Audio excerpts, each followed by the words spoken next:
morning. We're back for another run up the Spire. Finished off yesterday on a loss for the Ironclad and switched to some Balantra, which I did end up making progress with. Working on the anagram deck at the moment, so I got through the second to last stake on anagram. Yeah, didn't make gold on anagram though. But let's get back in on the Ironclad. This is modded Slay the Spire.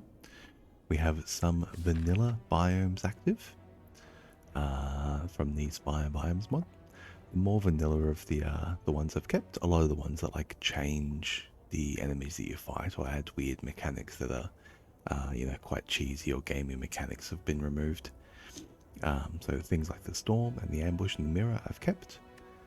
Things like Home of the Watcher, things like the boss's lair. Essentially, if it feels like it might have potentially been on, on the brainstorming list of the original game, it's in there. Some of them though are really quite cheesy and non vanilla friendly, so I've removed them. We also have Chimera Cards active. Chimera Cards modifies, adds modifiers to the game the cards can randomly receive. So every card in the game, I've got this at top, basically every single card except I think for, no, it is every card, I think, yeah. Have a 15% chance to roll a Chimera modifier, and they roll twice. So in total, there's about a 25% chance that any card has an individual modifier, and about a 2.25% chance that an individual card has more than one modifier. So I'll give you a look at one of these. So this, looking at our starting deck here, we can see that 3 of the cards have rolled with modifiers. We have a bash for 1, deals 8 damage, applies 2 vulnerable. It's a bash, and then the 4/1 moves a random 0 cost card from your discard pile to your hand. So it's got a small like all for 1 kind of influence. All our defends here, we have a defend and roll, gain 3 block now, gain 3 block next turn. Dodge and roll, it's defend and roll. Strike will strike, deal 4 damage, increase the damage of all your cards containing strike by 2 this combat. So this one is rolling a little bit of a claw modifier there. That's going to be good. And this one's a quick strike, 4 damage, 1 card. So quick gives the modifier of draw 1 card whilst reducing its damage. I'll see about spotting these as we go through. One of the things that happens with Chimera Cards, as I've found recently, looking back at the wins I've had with Chimera Cards, I've maybe done 10 Chimera Card wins off of stream, and then I started streaming them a couple of days ago, so I've had I think 4 more wins since then. A really high proportion of my Chimera Card wins use cards that are shameful or doubtful. The shameful and doubtful modifiers add a debuff to your Chimera Cards by reducing the cost. So if you imagine like a shameful cool-headed, it's cool-headed, get a Frost Orb, draw 2 cards, cool-headed plus. Shameful reduces its cost from 1 to 0, so it's 0 cost card draw, and it gives you 2 weak. Or I think doubtful gives you 2 weak, and shameful gives you 2 frail. Well, if you're generating 0 cost Frost Orbs, you don't care about having a little bit of frailty. So at the end of the day, like it's just overpowered. So I think my challenge today is to incur no shame for myself by taking shameful cards. We'll get through this one proudly, But yeah, this is a great little starting deck. We have some cantrips, we have a strike will strike here, so we have a little bit of scaling built in already, improving our strikes. Now I am interested if this correctly applies to things like Pommel Strike and Twin Strike and the rest of it, so we'll find out. Twin Strike might be the best card here, right, because it increases, it double scales twice as fast compared to the rest. Looks like I'm dropping some frames due to rendering lag. I don't think the computer's doing anything. Let me just check Task Manager. I am definitely pushing the computer quite hard to do this.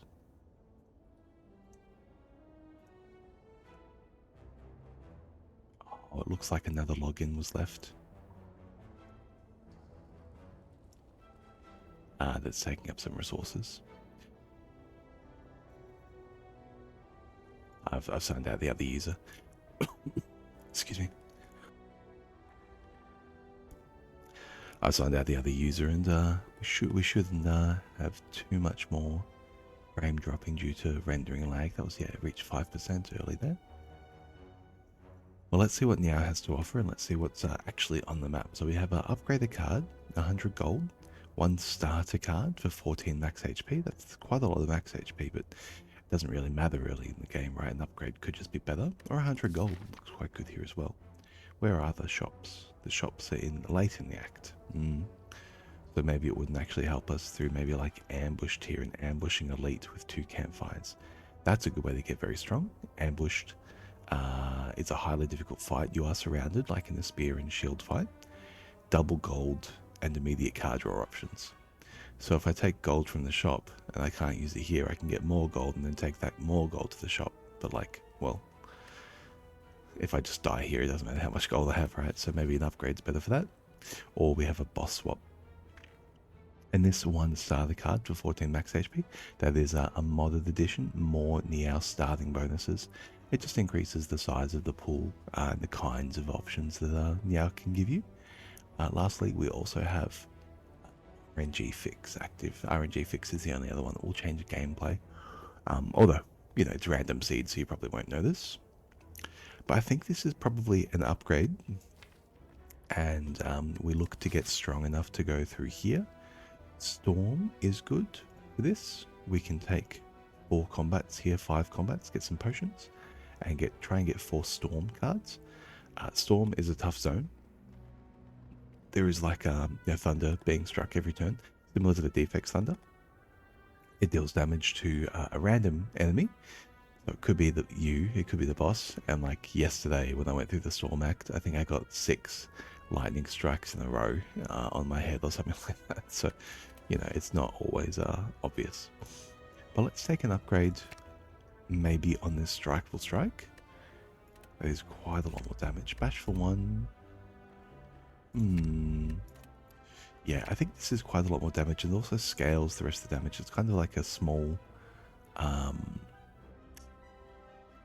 what's the strength enchantment? 2 strength? Inflame, I think it's called. It's like having an Inflame upgrade. So we'll take that right now for sure. And let's get some Storm cards. The Storm cards will give us energy back when played. And it looks like Jawworm is going to be the one here to take this 6 damage. And we'll definitely play that Strike. We'll hold this Damp Defend. Dampness is part of the biome. And it gives both Retain and Exhaust. So I can hold this until I play it. But after I play it, it's done. Yeah, these are all up to 9. Very nice.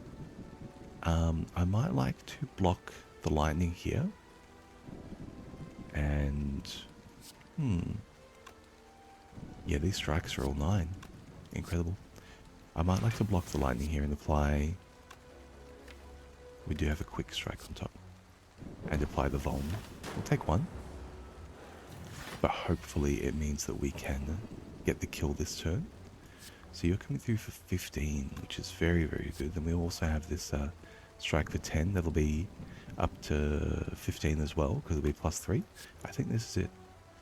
We're dealing a net of 34 damage. And 15, 15. You'll be even more than 15. You'll be up to 12. You'll be up to 18. So yeah, we definitely have enough. And here's the 18. And here's the 13. Beautiful. That strike will strike. It's big. It's big. Well, this is a Doomed Anger. We do have 1 curse to begin with. Electric Clash can only be played if every card in your hand is an attack.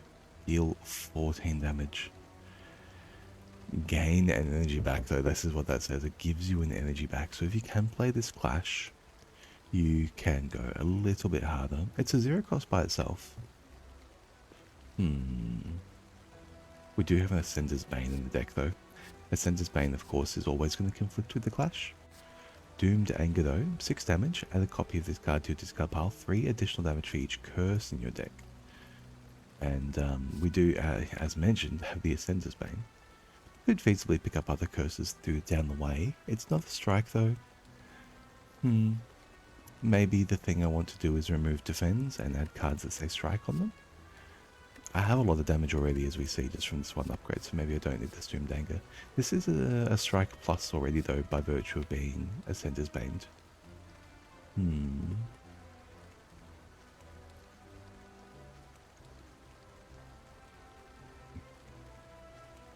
Let's put myself in the correct category. Slay the Spire. Oh no.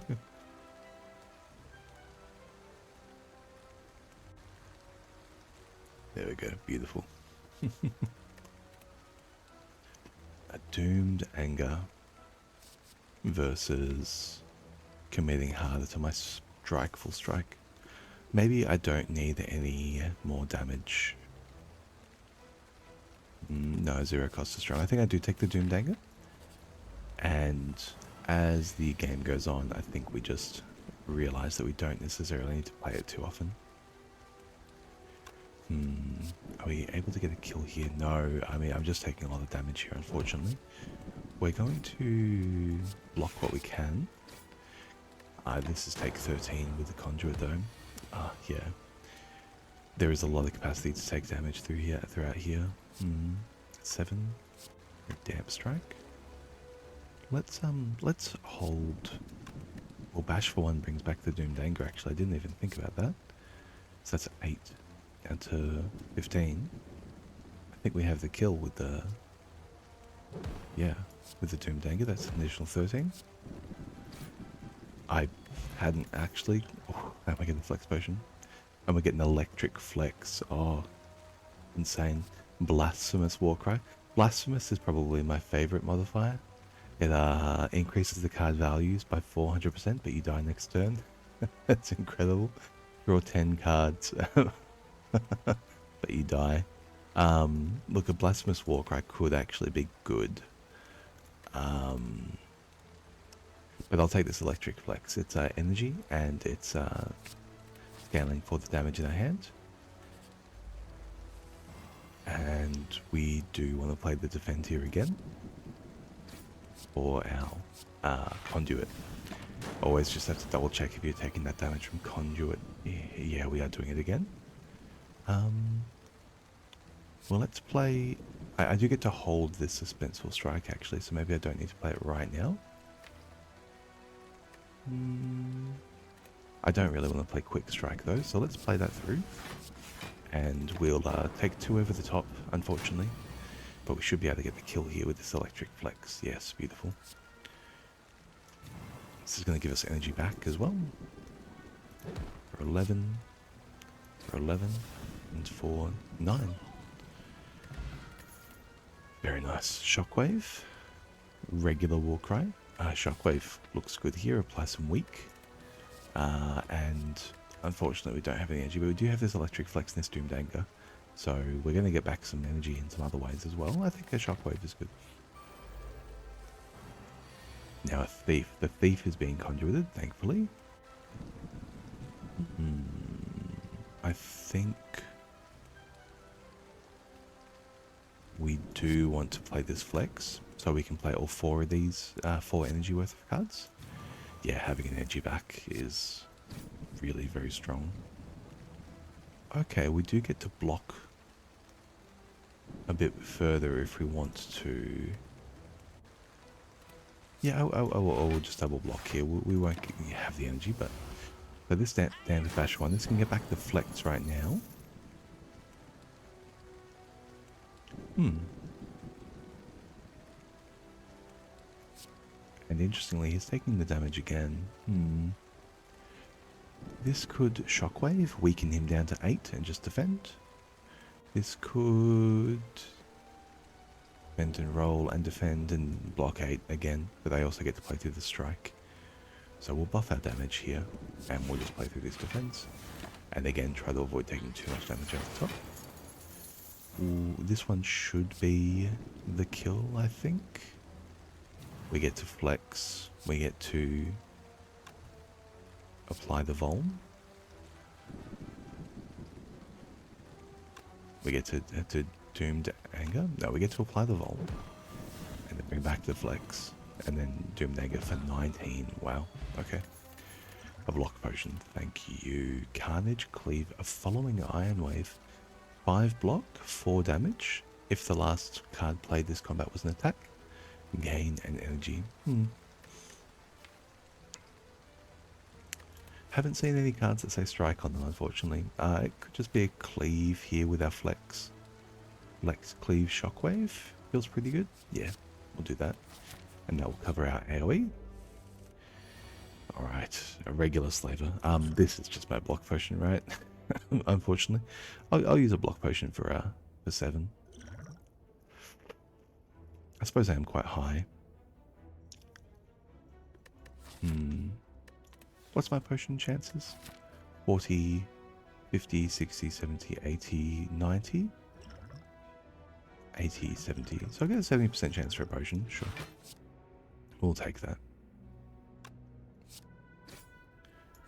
Now, do I play a defender or a strike here? I think we can probably get through here with a full block. Yeah. No need to try and push that damage, because we will find more of it. Quick strike. And we'll get back the Doomed Anger here. Yeah, lovely.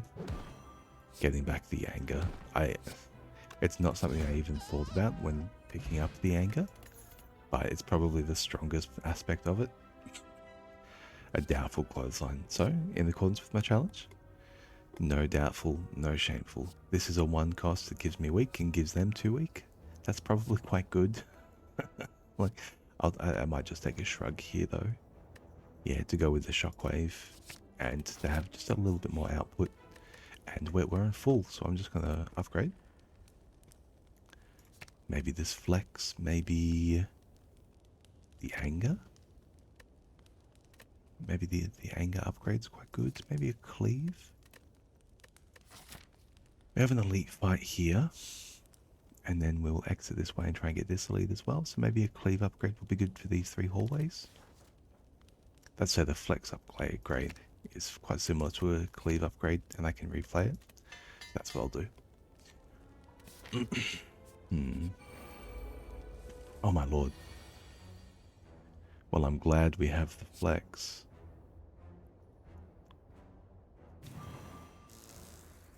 What are you?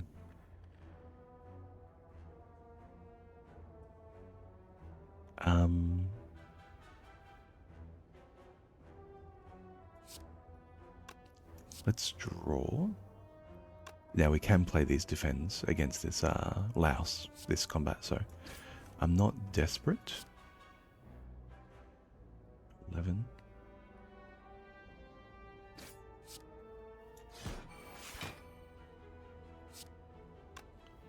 I think this will probably block.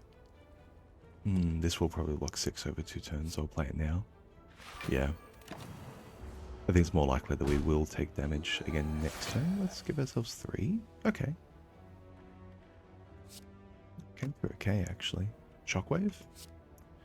Strike for 9. Shrug. What do we draw with Shrug here? Bash for 1. Doomed Anger. Strike, Resent's Pain. This is a good hand for next turn, actually. Anger, Bash, Anger, Strike.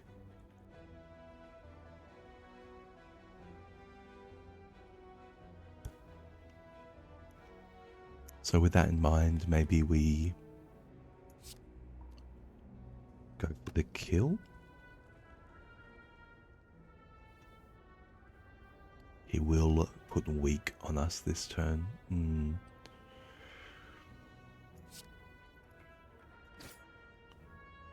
So I think we do need to kill this guy to guarantee the kill next turn. A lot of damage. So you will be 9 plus 8. up to 17, plus 13 up to 30. I think we're using the flex potion next turn. Let's remove weak, so we're no longer surrounded. Do get to block here. And this turn we're going to flex potion. So we go Doom Danger. Bash for 1. Doom Danger. And there's the strike. Beautiful. We have a kunai. Very nice. Swift potion back. And so, yeah, and just a reminder, this is a double gold, and the rewards include double gold and immediate card draw options from any base game color. So we do get Sucker Wheel Kick, which is a wheel kick and gives weak, which is a lot better than the clothesline. A Cut Through Fate, which is obviously absurd, but violence. 3 random attacks may draw a pile to your hand. I mean, that could be the Strikeable Strike.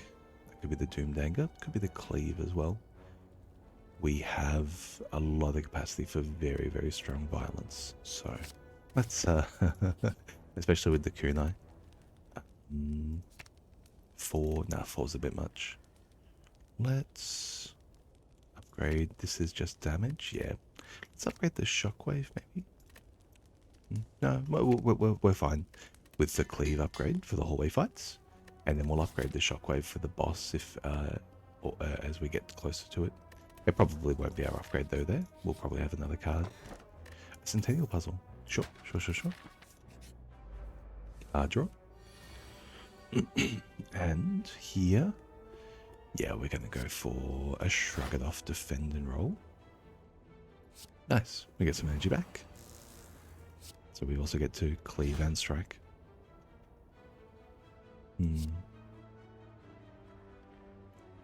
I think if I could kill this Spike Slime now, I would. But because I can't, we just have to focus on this, on the Red Slaver. Fortunately, we don't get the Dex, but we do get full draw. Here we get... Bash for 1 is in the bin. Let's...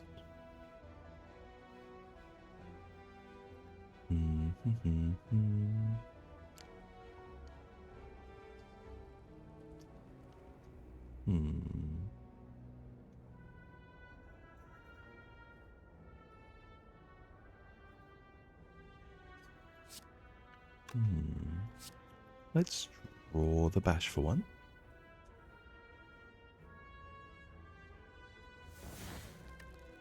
And we will redraw our Flex, I think. And then Flex will... we won't be able to kill the Spike Slime fully. Not with that. We'll be able to kill it with a regular strike. We don't have energy for that because we're going to play the strike for strike.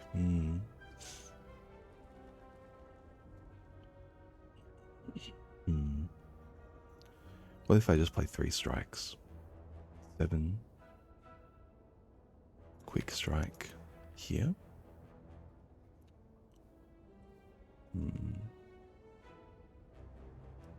20. We can definitely kill one. Can I kill one and then just defend? I think I can. Doing it this way. With the Tomb Danger. And then you. And then we can draw the last card here. And then we can defend with the kunai.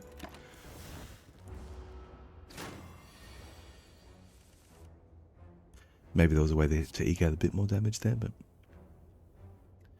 I felt like there were too many outcomes. We should have the kill here though, having played the the strike pull card twice. A Searing Anger, oh no, can upgrade any number of times, and as you start playing it, you just play it more and more and more and more. The Supplier Sword Boomerang, interesting.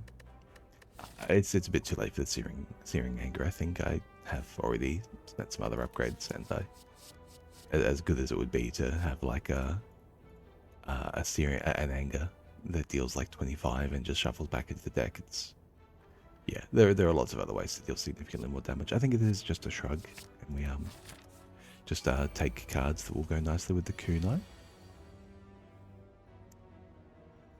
Here we have our Doomed Anger for one play, although we are going to probably end up taking more damage over the top. We might be able to kill the Laos here if I spend the strike on the Laos. Let's bash here, and then interesting. Actually, yeah, we block more by just killing the Laos with both. This is 6, and this is blocks 8. So we take the full hit from the Jawworm, but we'll be good from here. Electric Flex in the bin. I think we'll quick strike here to try and get through that. Yeah. 16, 13.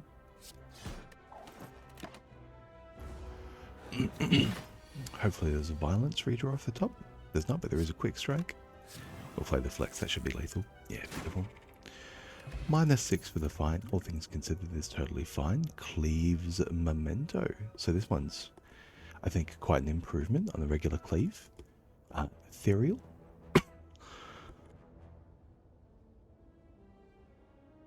Excuse me. I do always like taking 2 AoE cards, but then you have 2 AoE cards. Cleave is maybe just a bad card, especially in multiples. But this cleave says Ethereal. Deal 8 damage to all enemies as usual, but when it's exhausted, draw 2 cards. And it's Ethereal. So you can exhaust it with like your Burning Pact and draw more. Kind of has that like bit of a reflex kind of situation, where you're exhausting it through, draws your cards, and I can just leave it. If I don't play it, if there's no hand for it, we have a bigger turn next turn. So that's actually, yeah, I think Memento adds a lot of value to a card, even if the card's situational, because of those reasons. And here we do want to, yeah, we'll just block and play our strike and build our damage. Not going to trigger the puzzle.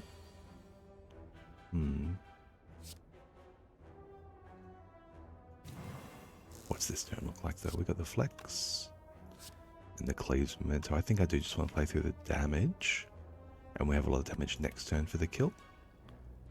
We can play all these cards. We're gonna have frail next turn, I believe. Is this one? Yeah. Oh no, weak. That's okay. A strike in the bin. How much do you deal at the moment? You deal 6. Okay, we just have lethal. Yeah. Here's our lethal. Beautiful. Twin strike. There we go. A quick clash wave. So this is a double modified card, 2.25%. It's a clash, so it still is a clash. It's a wave, so you gain 7 block, and it draws a card. It's a lot of output, but only if you have attacks in hands. We still have the Ascender's Bane. That's always the problem on A20.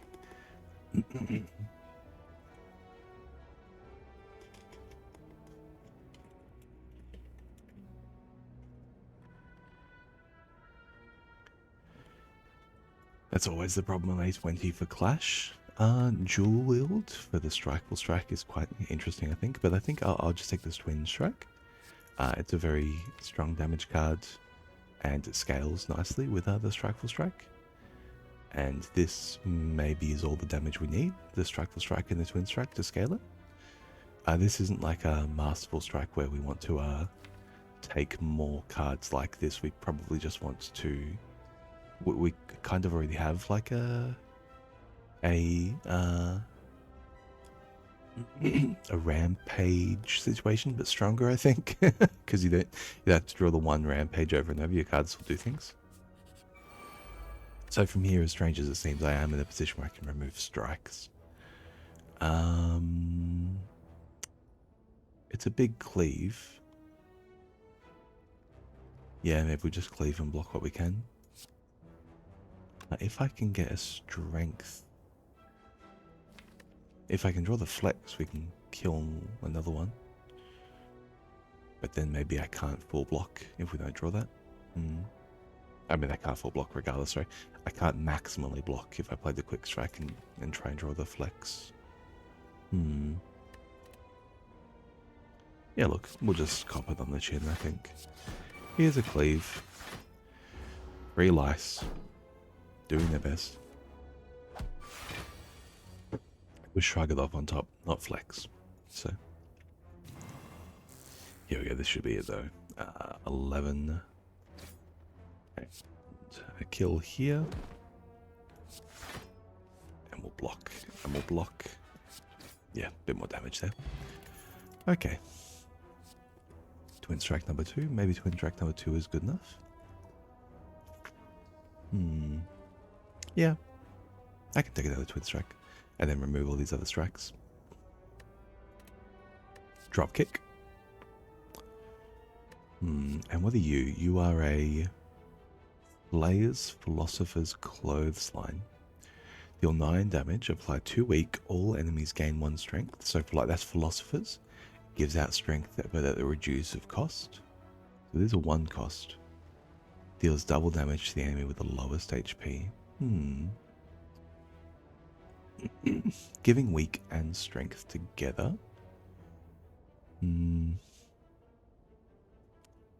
Honestly though, this still deals less damage than the twin strike, unless it's the lowest HP. In which case it's a little bit better. It's like similar to a hemokinesis, but you take... giving weak is fine. I'll just take a twin strike. And yeah, we're full, we've got potions. And we will take a second gremlin though. Huh? Oh, this was an ambushed Norbit fight with a louse. So I haven't actually fought the regular old Norbit. I will let this memento expire to draw better cards next turn. Let's just open with a polite amount of damage.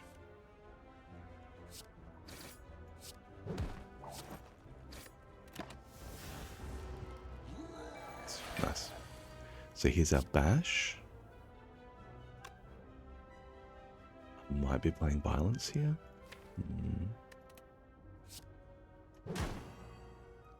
With the Doom Danger number 2. Violence draws me strike, twin strike. Good. And then we have the cleave.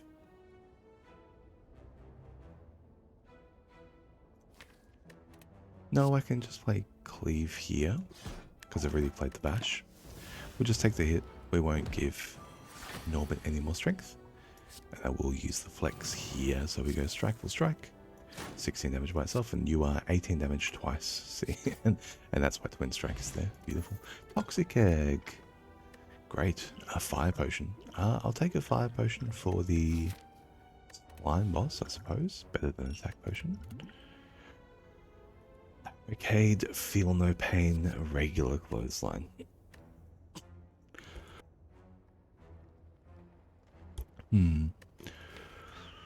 Barricade, I feel, doesn't really do much right now. We do have kunai, though. Or double shrug. Something like that.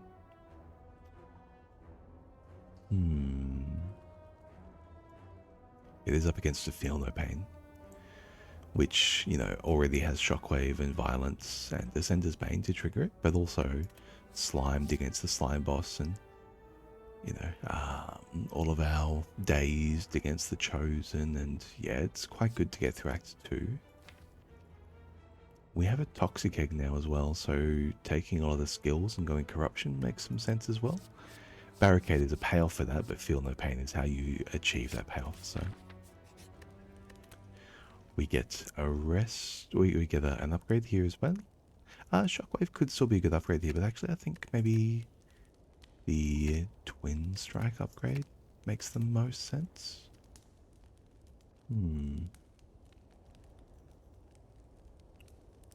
Yeah, a card draw upgrade would be nice. Not on violence, because it's pretty rare that violence would draw 4 cards. As we've seen, like, 2 of the times I played violence drew you know, less than 3 cards. So Here we go. Nice. Yeah, we'll just play out that damage here. 13. 9. Gonna have a good setup this turn. I don't think I use the flex here. I don't really want to push him over the edge. And I would prefer to have the energy another time. 9. That said though, this is 25. And if I flex, gain 4, this becomes 15. No, you're 16 and 9. Which is 25, yeah. So this would become 15 up to 22. This would become 10 up to 15. And that would be 37. Would that push him over?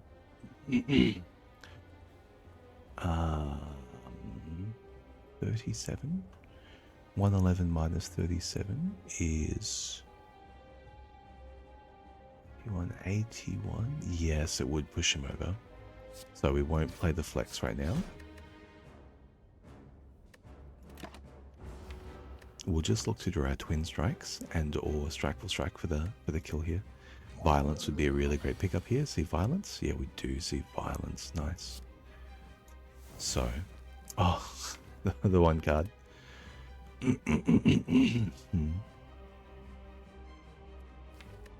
Maybe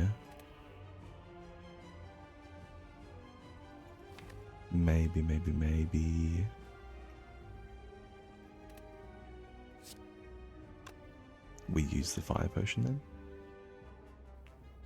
then? No, we're fine. Fine, right? It's totally fine. Yeah, 56 is so low. Yeah, here's a twin strike, so we will just get to push this guy over the edge as well. And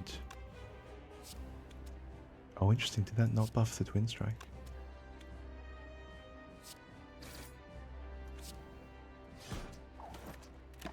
We do still get the push, but not for as large of a damage as I would have wanted.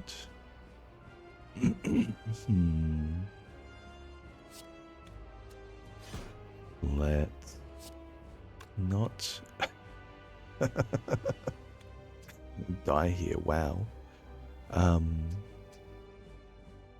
We can take a hit pretty down. Oh, we can take a hit. It's fine. It's fine. 18. That's a split. This Doom Dagger isn't going to kill anyone, so I'll split you down further. Shrug. I'm going to split you down further. Beautiful. Okay, if I'd separated the damage a little bit easier and drawn the strike, I would have had the kill there on an extra one. Let's, excuse me.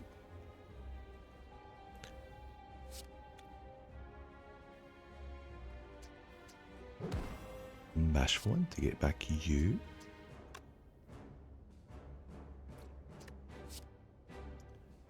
I attacked the wrong enemy.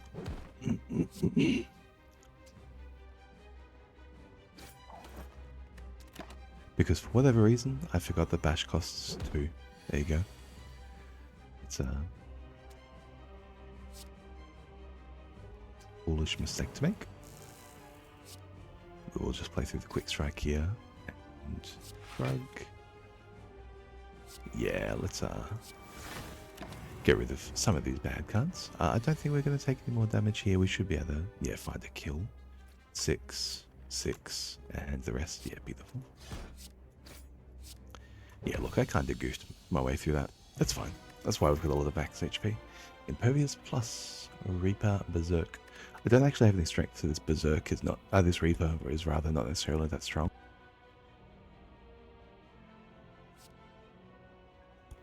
Having Impervious, though. Obviously, like Impervious and Kunai.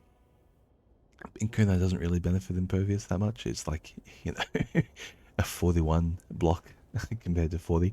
But yeah, I think we still do take it to get through big old turns. Especially if we can take a pyramid here. Ooh, coffee dripper, calling bell, busted crown.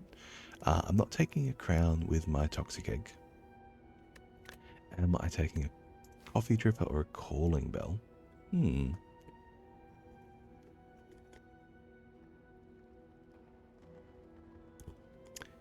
With the Impervious, the Feel No Pain, and the Shrug Kunai, I do feel a little bit better about a Coffee Dripper. That said, though, we do love Calling Bell, and I do have a Doomdanger. Yeah, look, I've been short on energy quite a few turns in a row here, and all the energy I gain will be spent on, you know, roughly speaking, on a Shrug It Off. So I think it does make sense. Ooh, ooh, ooh, ooh. The Beast Slayer into Broken Space. My lord. This is incredible. So, Beast Slayer, a powerful beast has made its home here. It's not happy to see you. This node contains a boss from the last act, its fury increasing its power. It drops high rarity cards and an extra relic. This will be an Act 1 boss who's stronger with an enraged timer. We have Kunai and explosive damage, so actually not fast, right? Like, where we're good against Act 1. We're really good against Act 1. So this is fine. Broken Space. Rewards from the Broken Space can be any color, including curses. So you see some strange piles in there. But the relics here are complete game changers. They're kind of like broken forms of regular relics to change a regular relic from, you know, a single use effect or a small condition to essentially be like a game changing effect, right? So there's a broken relic, the broken wing boots. Usually wing boots lets you move around the map up to 3 times. Broken wing boots says every event you choose 2 events, right? So you still get to choose, it's still on theme, but it makes events. It means you always get to take good events, right? Or at least quite often. Now, how are we going to get there? We're going to go through Gravewood Grove. I am a bite taker at this stage. Strikeful Strike, though, would remove my Strikeful Strike. Maybe I don't take bites then, even with 400 gold. Apparitions? Yeah, apparitions with Toxic Egg are a plus. How many question marks am I taking here? Look. I don't think I take bites, because max HP is very important for surviving with Coffee Dripper, and 1 Impervious is not enough. I also don't want to lose this Strikeful Strike, which is supplementing a really good portion of my damage. I do, however, want to take Apparitions, because they will be Apparitions plus. Let's start by going to a shop as well.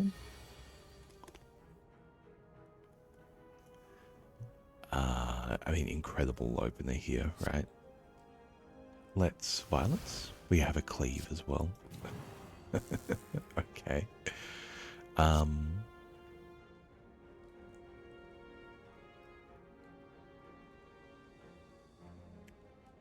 Let's, contrary to how you normally go, let's apply our single target damage to the back one. Let's Cleave. And Twin Strike through, 7x2. Yep. And we have 7 damage here. We can pop the back one. It'll have vulnerable next turn. We might not draw damage next turn though. There are a lot of hands here that don't draw damage. So let's kill this while we have the guarantee. And we'll use any damage we draw in this one. Yeah, we do get a pickup. Shrug. Yep. I'll just let that memento expire.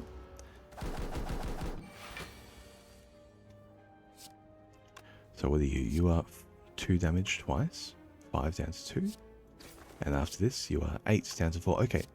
It is working. I just didn't recognize it when it did.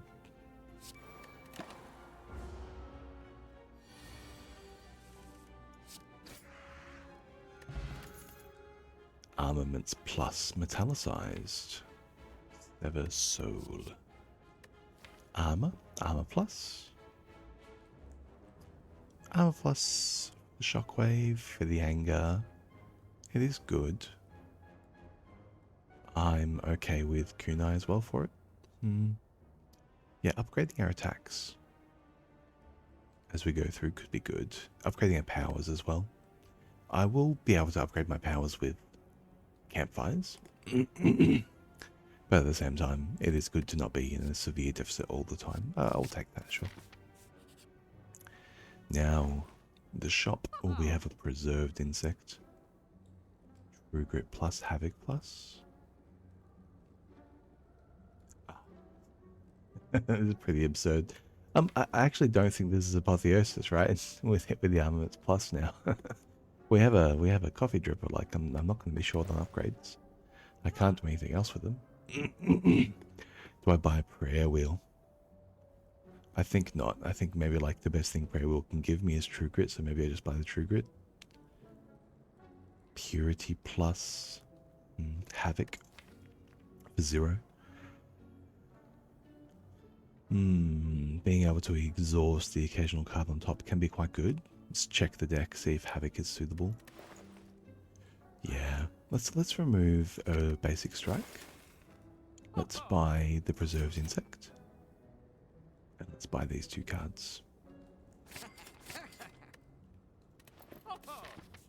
Incredible. Very, very powerful shop. We do have a combat here, and it is in the Gravewood Grove. So how does this work? I've got -1 draw per turn. Whenever you exhaust a card, you add a random card to your hand, and the first card you play each turn is exhausted. So let's play the True Grit and get rid of the strike. Both of them will exhaust. We'll see a Sanctified Seeing Red here. It'll draw 2, it'll give energy back. It'll exhaust and give back its own. Yeah, beautiful. A Fragile Pommel Strike. It exhausts itself. Beautiful. Havoc here. Excuse me. Yeah, I'm pretty happy with whatever Havoc hits. Let's play it. A regular defend. Great. Supplier Boot Warcry. Next turn gain energy. Maybe I armor that. Let's play the Fragile Pommel Strike first. We'll draw 2. It will exhaust and give us something back as well. A regular Warcry, sure. Let's play the regular Warcry. Nice. We'll put you on top. We'll put you on top. Recalling Heavy Thunderclap. It's Volm. For the Twin Strike. Let's do it. Reshuffles in.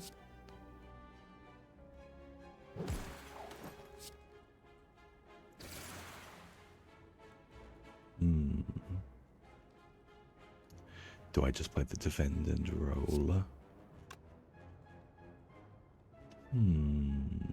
Yeah, I feel like we can probably make our way through this fight pretty comfortably.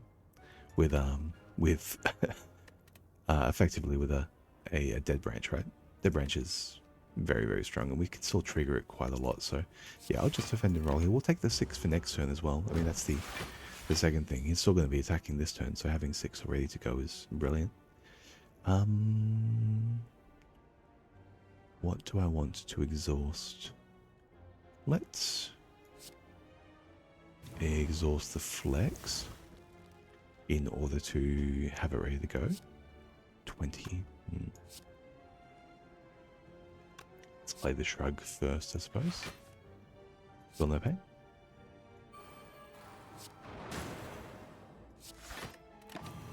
We do full block there. It wasn't as explosive of a turn as I would have liked.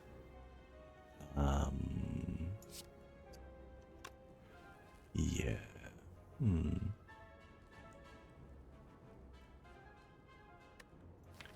What's this look like? Doomed Anger?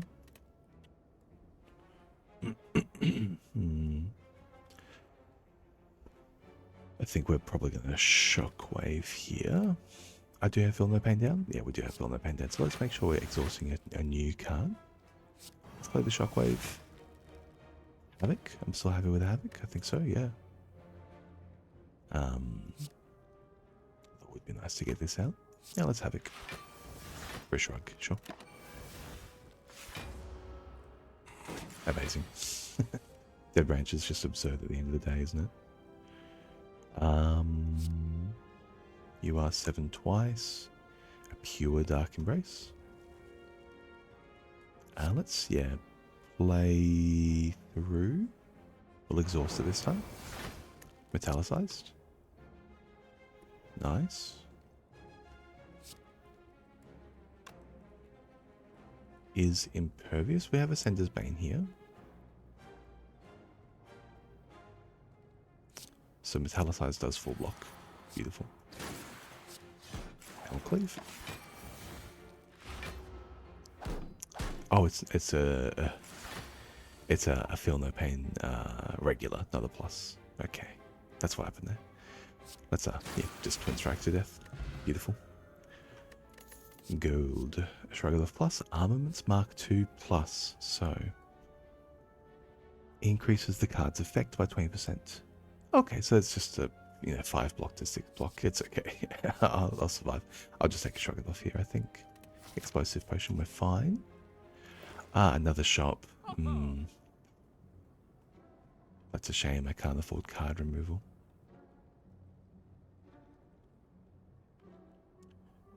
Lucky Warcry, Scry 2, Draw 2. Dramatic Entrance and Tear. Predatory Hand of Greed. I'm probably not going to buy a Shrug. I was going to pick them up for free with the Toxic Egg. Yeah, unfortunately, this is a 0 shop. Didn't get to remove. Oh, okay, we do get a remove. Sure. Thank you, Spire. And let's get the upgrade on this Feel No Pain, I think. Or the Shockwave. Yeah, Feel No Pain. At least that way I won't be incorrectly calculating the Feel No Pain regardless. Now this is a regular old fight.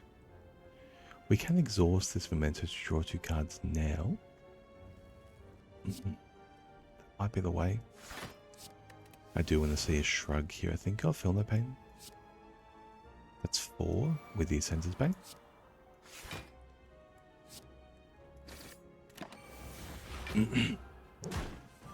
Blocks most of it there. We do get the Impervious if this turn is big. This turn is sizable. Not too big though. We do get a Flex on top of it, however. Let's just apply the Vuln. Because we have the Impervious to do whatever we like with. And let's see, Havoc. Shrug. Beautiful. I get to Shockwave then, I don't actually need to Impervious. So 14, and you bring it to 13. Defend and roll for next turn. I still have one more Vuln, but we're only looking at 13. Let's play the Strikeable Strike and the Twin Strike. If I cleave and then shrug, it full blocks, because I've already got 3 from last turn. So we'll add 1 to the kunai, block for 10. The dexterity didn't actually scale, there was rounding. So we do take 1 still. That's okay, I'm still got the Burning Blood, so at the end of the day I shouldn't worry. Yeah, we just have our regular combination there. Of Anger, Hemo Twin Strike. Ooh. Divergent Armaments and Dagger Plus. Okay, so gain 2 block, upgrade all the cards in your hand for the rest of the combat, regular armor stuff, add 1 shiv to your hand in Echo. 2 shivs, and because it plays twice, it upgrades the shivs. That's a lot of modifiers for very low output. Maybe it's just a second wind. I mean, second wind is just good.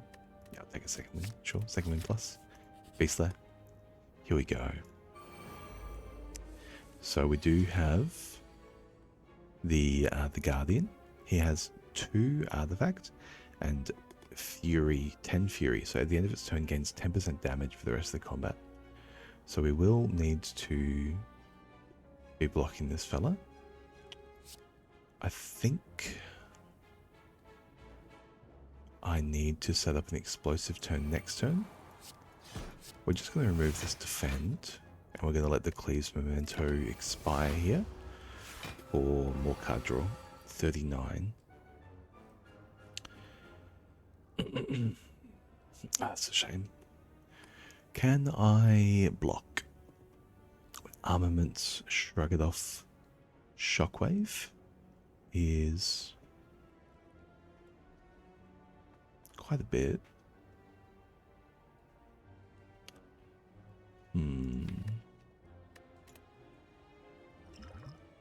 I could Swift Potion here. 16. Applying 3 weak to this fella brings it down to 30. So we take 15. That's actually not too bad. Yeah, it's really just not that bad. Violence.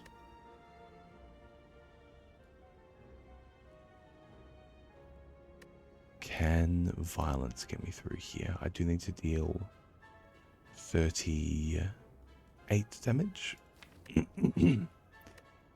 Can Twin Strike do it? Double Twin Strike? Strikeful Twin Strike? No, I don't think so.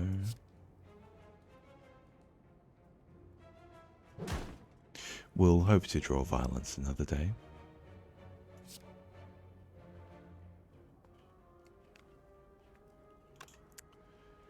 I think I do block more right now playing the 2 defends. Maybe that's just the way, yeah. Oh, Shockwave would have blocked for itself, actually. Violence would have blocked for itself. Oh, forgot I had that. Feel no pain. In turn 1. Anyway, let's get this done now. Havoc. Yeah, it's not a great Havoc.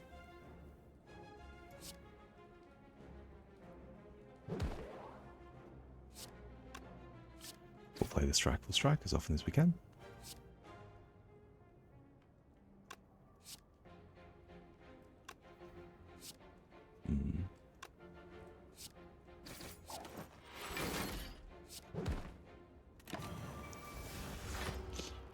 And we do have the Impervious for this turn. Oh, that was only actually coming at us for 13.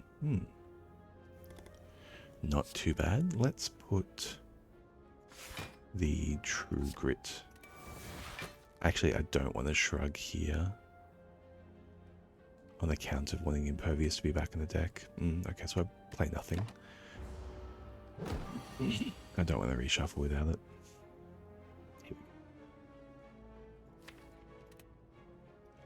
Here is a Shrug.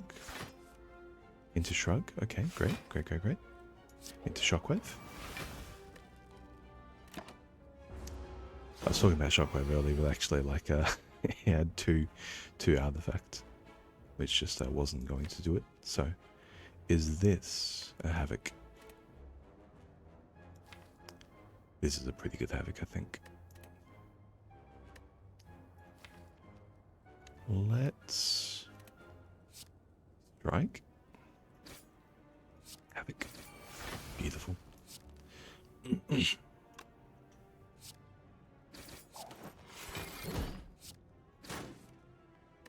Oh. Defend and roll. How much damage have I got here? 16 in these anchors. 16 on you. Second wind. Okay. Let's just play defend and roll because I do need to find block for next turn as well. So defend and roll will count for some of that. Yeah, we have an Impervious here if we like.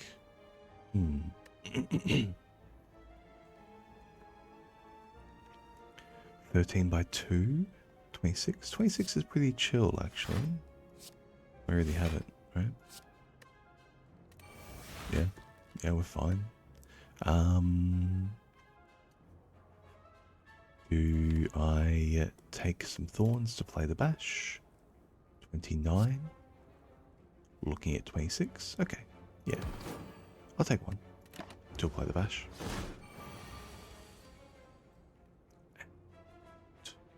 here we go. So we do want to deal 60 right now. It's 19. It's 24 by 2. Oh, that's nuts.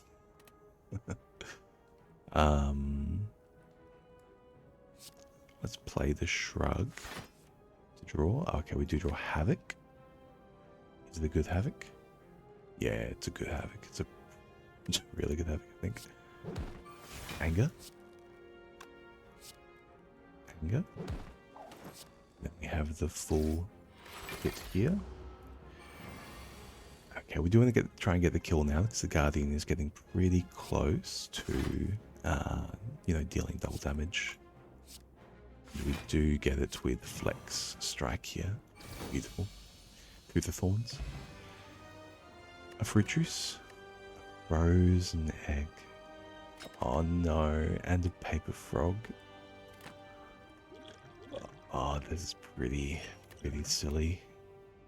Another Impervious Plus. Alright. Happy Flower? More energy? Yeah. Pretty happy with more energy in this deck, I think, especially now with Pervious number 2. Yeah, sure. Chill, Common Relic. Bump. I kind of wish when you entered Broken Space you had the Velato theme in the background. It might be a little bit much. It would go. This Shockwave upgrade. This is, I think, just a recall though. I'm okay without the Shockwave upgrade right here. And you lot, you're a bit goofed, aren't you? This might still be a good Swift Potion though, because I am looking at full damage and 0 ability to kill right now. What are you? 11, 19, 28, 34. Yeah, so there's no actual kills. Let's drink violence. Okay.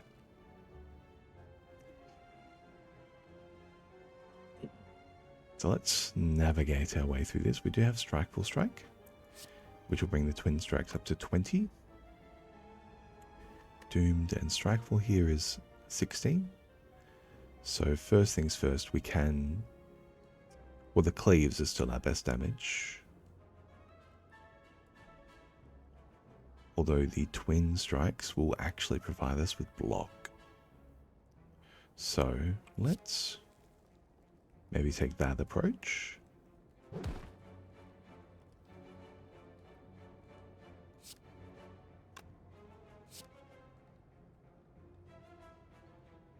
It's a shame no electric flex. Yeah, it's still in there.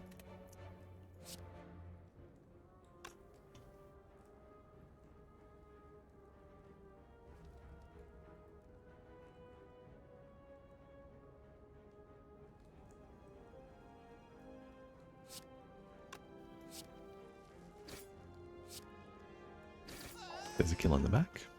I can block for 12. Can we get a kill on the front one here? 16 plus 11. Bash. 8 plus Doomed Anger is not enough either. We shrug. Yeah, we shrug. And we armor for 6 more. Okay. We blocked a lot. We blocked a lot of that. It's actually turned out really, really well. A Havoc. Not the ideal Havoc, but it's a pretty good Havoc. So, yeah, sure. Just a shrug. Okay, sure. I mean, there's no damage here. Let's just Shockwave and be done. We can shrug. Still no damage here. Yeah, look, I'll just second wind all these. I don't want to draw them again. As distasteful as that is. Give me my damage. Yeah, thank you. 13. 13. Twice. And with you, you're 9 right now. 11. 13 twice. 17 twice. Let's quick strike you here. Okay. If we drew more damage, 17 twice, 38. 17 twice is 38, but I actually block more attacking here. Yeah, we'll just take the Ascendant. Maybe we'll take 2 more, and that's A-okay.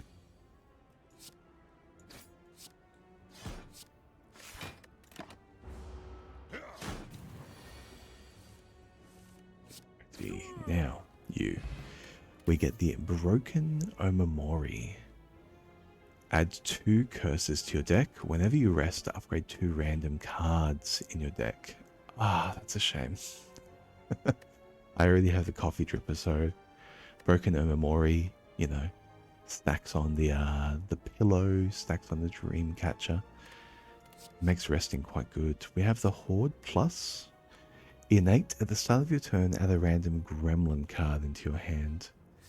Doom and Gloom, Electrodynamics. I don't have an Orb slot though, so Electro I don't think does anything. Maybe I should add an Orb slot. Doom and Gloom. Clumsy Barrage, Backstab. Backstab says stab, not strike. Unfortunately, I'm leaving all of this on the ground. That's a shame. It is what it is. I'm not picking that up. It's 2 curses.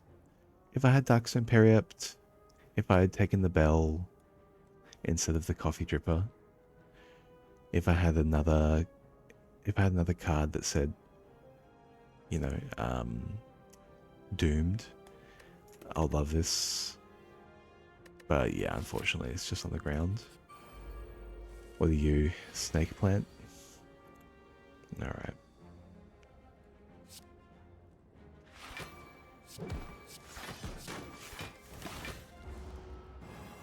A bag of prep would go a long way here, hey. Let's, Violence? Yeah. Yeah, let's draw all of our violent cards. Here we go. Armor, Flex, Ash, Anger, Twin Strike.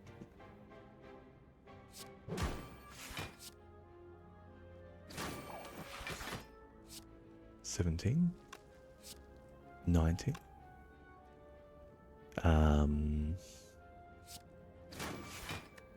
It is a hit, unfortunately. Take more damage from the Snake Plant than we do from the elites. Unfortunately, this is how Snake Plant goes. We have a Shameful Disposable Normality. Disposable sets the cost to 1 and allows playing the card, and then Shameful reduces the cost by 1. So I could take a Normality. I could play Bias Cognition Plus, Jack of All Trades Plus, add 2 random colorless cards to your hand. That could be good. That could be Discovery. That could be Chaff, like just really, really bad cards. It could also be, I guess, like Madness. I think maybe I just take it though. Like, it's pretty hard to find that card around the world. Terror Plus, Bludgeon, Critical Hit to X. Your next attack deals triple damage. Perform it X times. Wait. What was that? 3 to 9 to 27.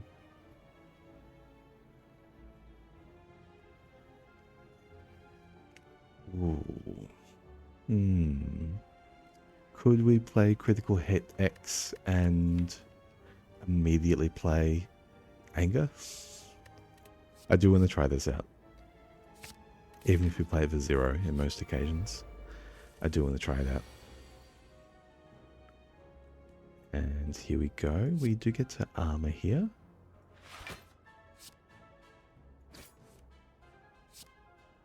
Yeah, let's block what we can. Set up triple damage. Give me lots of options.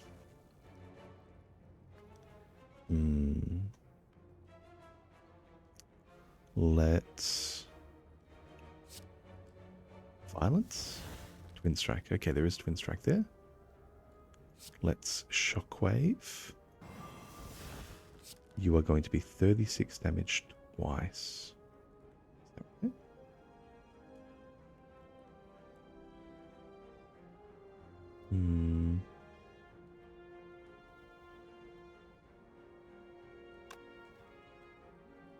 Maybe I'm just impervious here.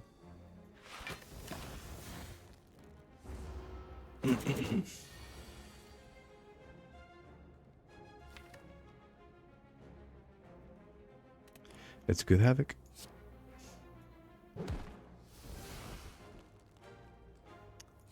And we'll take the Jack. Blasphemous Panache. Die next turn. We'll play a regular Panache. Sure. Do I have enough card plays to get a Blasphemous Panache kill right now?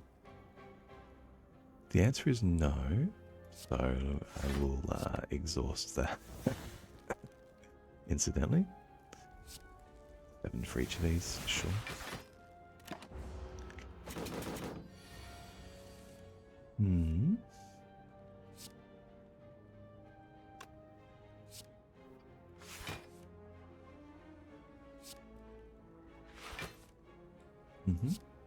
Sure.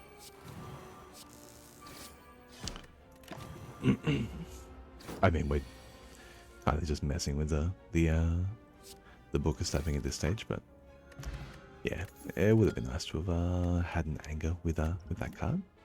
Entrench for 1. Double your block, move a random 0-cost card from your discard pile to your hand. I will take that. Cure Twin Strike though. Yeah, it's okay. I'll take this, and we will look for that barricade now. Sad breakfast. Morning, sad breakfast. My mic sounds so clean. Thank you. It is a Razer headset. However, not gonna lie, it's not ideal in terms of its clarity. On the audio mixer, I do have a bit of a 3. Let me double check what that looks like. So there is a 3-band equalizer on the mic, just to boost the high and the upper range a little bit. I have a deep voice, so I do need to boost the upper range. Otherwise, that sounds very grunty. And there's a noise gate applied, just so there's no background noise, and there's also noise suppression, so you shouldn't hear me talking too much, or so you shouldn't hear me like messing with my mouth too much, or the mouse clicks with whatnot a little bit squeaks through. I do have another mic. I have a desk mic that I use for editing and or like voiceover work sometimes. So I'll be using that. I just don't have a stand for it to use at home. So I got a stand coming in the mail, and I'll use that instead of the headset. Yeah, glad you like it though. Thanks for joining. We are playing with to give you a bit of an intro. We're playing with it is not a cheap headset, I suppose. it's a Razer. Poo poo smell bad. Yum. Welcome back. Poo poo's a regular on the stream. Yeah. So sad breakfast. Just to give you a bit of an intro. We do. I'm playing modded Slay the Spire roughly until Slay the Spire 2 comes out. So the mods we have active are Chimera Cards and RNG Fix and Spire Biomes and more Neow options.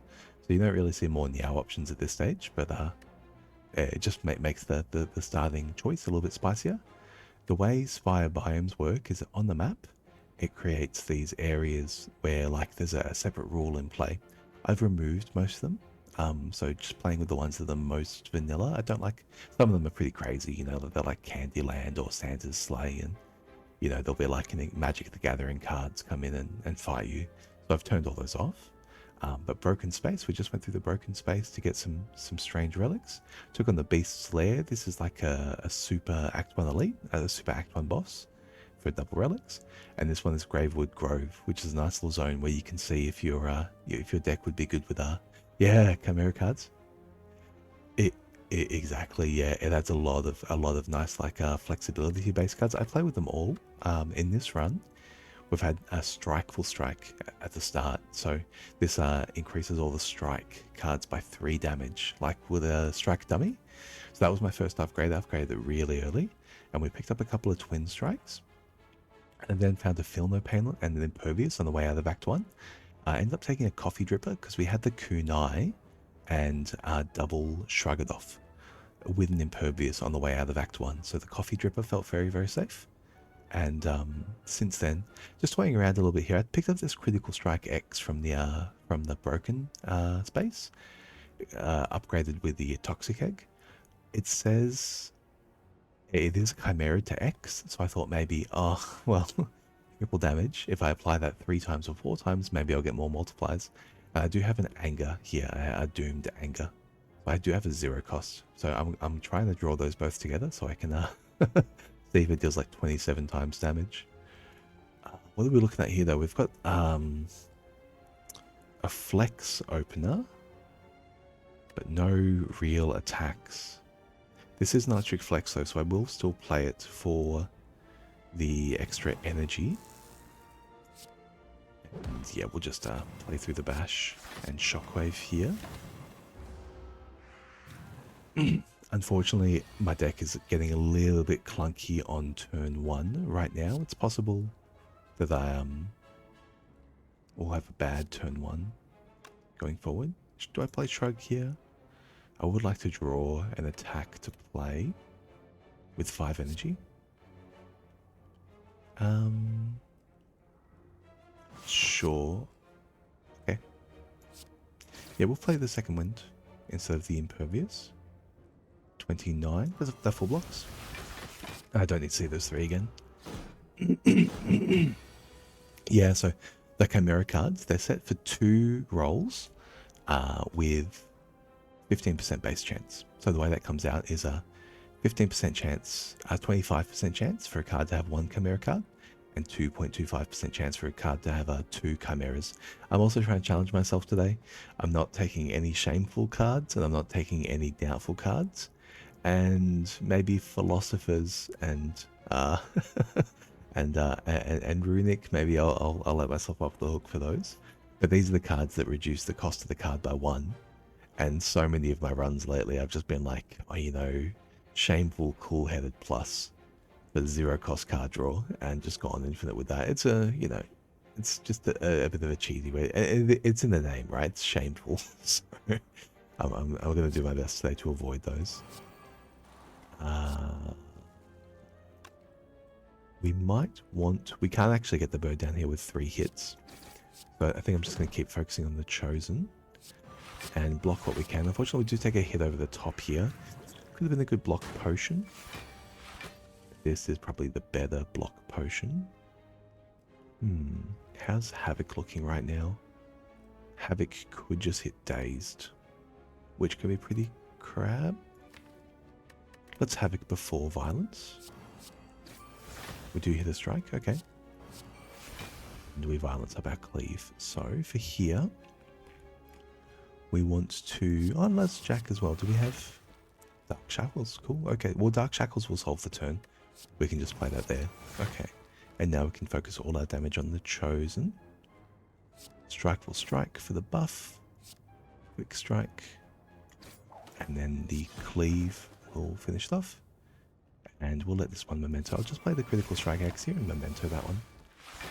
So we should draw a good batch of Dazed here, which will just let expire for the Feel No Pain.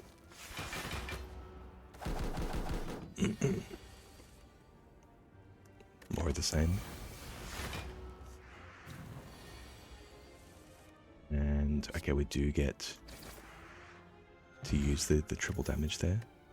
I'll pick up a smoke bomb. Yeah, alright. It's a Dark Embrace. Um, I already picked up the key earlier because I was waiting for some better upgrades. I suppose I will take the shockwave upgrade now. I don't really have any good upgrades because of the frozen egg and the toxic egg and the coffee dripper. I can't really rest, so let's okay, we'll get a kunai proc here, which is nice.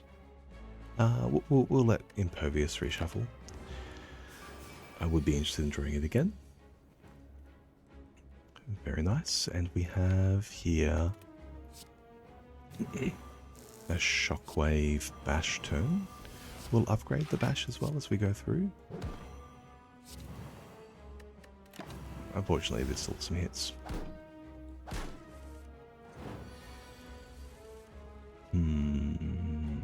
Okay, Dark Embrace, Feel No Pain. Entrench for 1 brings back Flex. Yeah, some of these turns are pretty easy when the Ironclad is, you know, doing Ironclad things. 24. We'll just play this Critical Strike X to get it out of the way, and we'll let the Memento expire as well. So we should have a big turn here. Yeah, beautiful. Havoc. Havoc looks pretty good. Happy to hit any of those 3. Jack of all trades. Make a button. Finesse. Let's try and get the Strikeful Strike here on the reshuffle. And Havoc the cleave away. Finesse for the reshuffle. Anything I want in there on the reshuffle. Second Wind. I would like to get Second Wind in there on the reshuffle. Violence. Panic button. Shrug. I lose 2 shrugs. But I have another shrug and an Impervious. Yeah. Yeah, we'll Second Wind here. Have you ever used Packmaster? No, actually, I've watched a bit of Packmaster. And it's a little bit too much variety for me. I think. I'm very I like the base game quite a lot, and if a mod is too far off of vanilla, I really do feel it, and it feels a little bit arbitrary. You know, I like the game to still be quite challenging, and I like the game to still be quite on theme. And the Packmaster is a lot of fun, but he does definitely like move out of that space. Yeah, I think the mod, the character that's furthest away. Yeah. Well, I like the variety builds as well, and I really like a lot of the themes. I suppose I've played a lot of Magic. I've played a lot of Yu-Gi-Oh. Oh, not a lot of Yu-Gi-Oh. I've played a little bit of Yu-Gi-Oh, but I've played a lot of Magic the Gathering for a very long time, and so when I see a lot of those mechanics, they're not really that new to me because I've just played.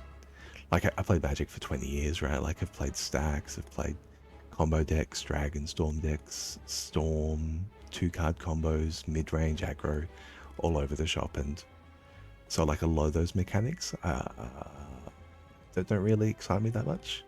Or they're not novel, you know, they're not new and novel. It is novel to take them through the Spire, and it is fun. And I played a lot of mod characters for fun. Marissa was good fun. The Avocado is probably the one that I play the most. That's you know, drifting away from vanilla territory, but it is still a Slay the Spire character, right? And Downfall. I'll probably play some Downfall on stream as if I get a little bit tired of Chimera Cards. I might even play Downfall with Spire Biomes or with Chimera Cards if they're compatible. But yeah, Downfall feels very, very good as well. Yeah. Yeah, you like the variety of the builds too. It is, yeah. It is good to be able to go anywhere, I suppose, in the Spire. And definitely like a criticism of base game is that Ironclad piles, they are compatible. Oh, nice. You must have played a bit of Modded to find that out. I just had the thought. You know it off top. Yeah, I think like a pretty fair criticism of base game is that Ironclad piles are pretty good just because Ironclad cards in general with the exhaust mechanic, Ironclad's like quite agnostic to the actual cards in his deck, especially if you have like Dead Branch and Watcher. is the opposite end of the spectrum. She is so defined by the cards in her deck that you actually can't play much of the card pool. So like Ironclad, it doesn't really matter what's in there so long as like you don't brick a hand and take 70. Whereas the Watcher, it matters so much what's in your deck that you might skip 50% of the time. So, certainly like those two ends of the spectrum can be a bit much. Watcher has so much flexibility, and Defect like has so much flexibility, and a Defect pile. Yeah. Oh, nice. Nice. Cool. Yeah. I did see that there's like a Java packet you can use, which will create like a basic mod profile for you, like a basic character profile, and then you can update the you can replace the 2D elements and you can replace the sprites. I know a lot of people make like a 3D element, like a lot of the that's why there's so many anime characters in the mods, because like you can do a Vroid, you can do like a Vroid character, and then you can just take your 2D elements like screenshots of the 3D character, and like, so I've seen a lot of people make mods like character mods that way. Is that how you went about it, or are you going do you script it up from scratch?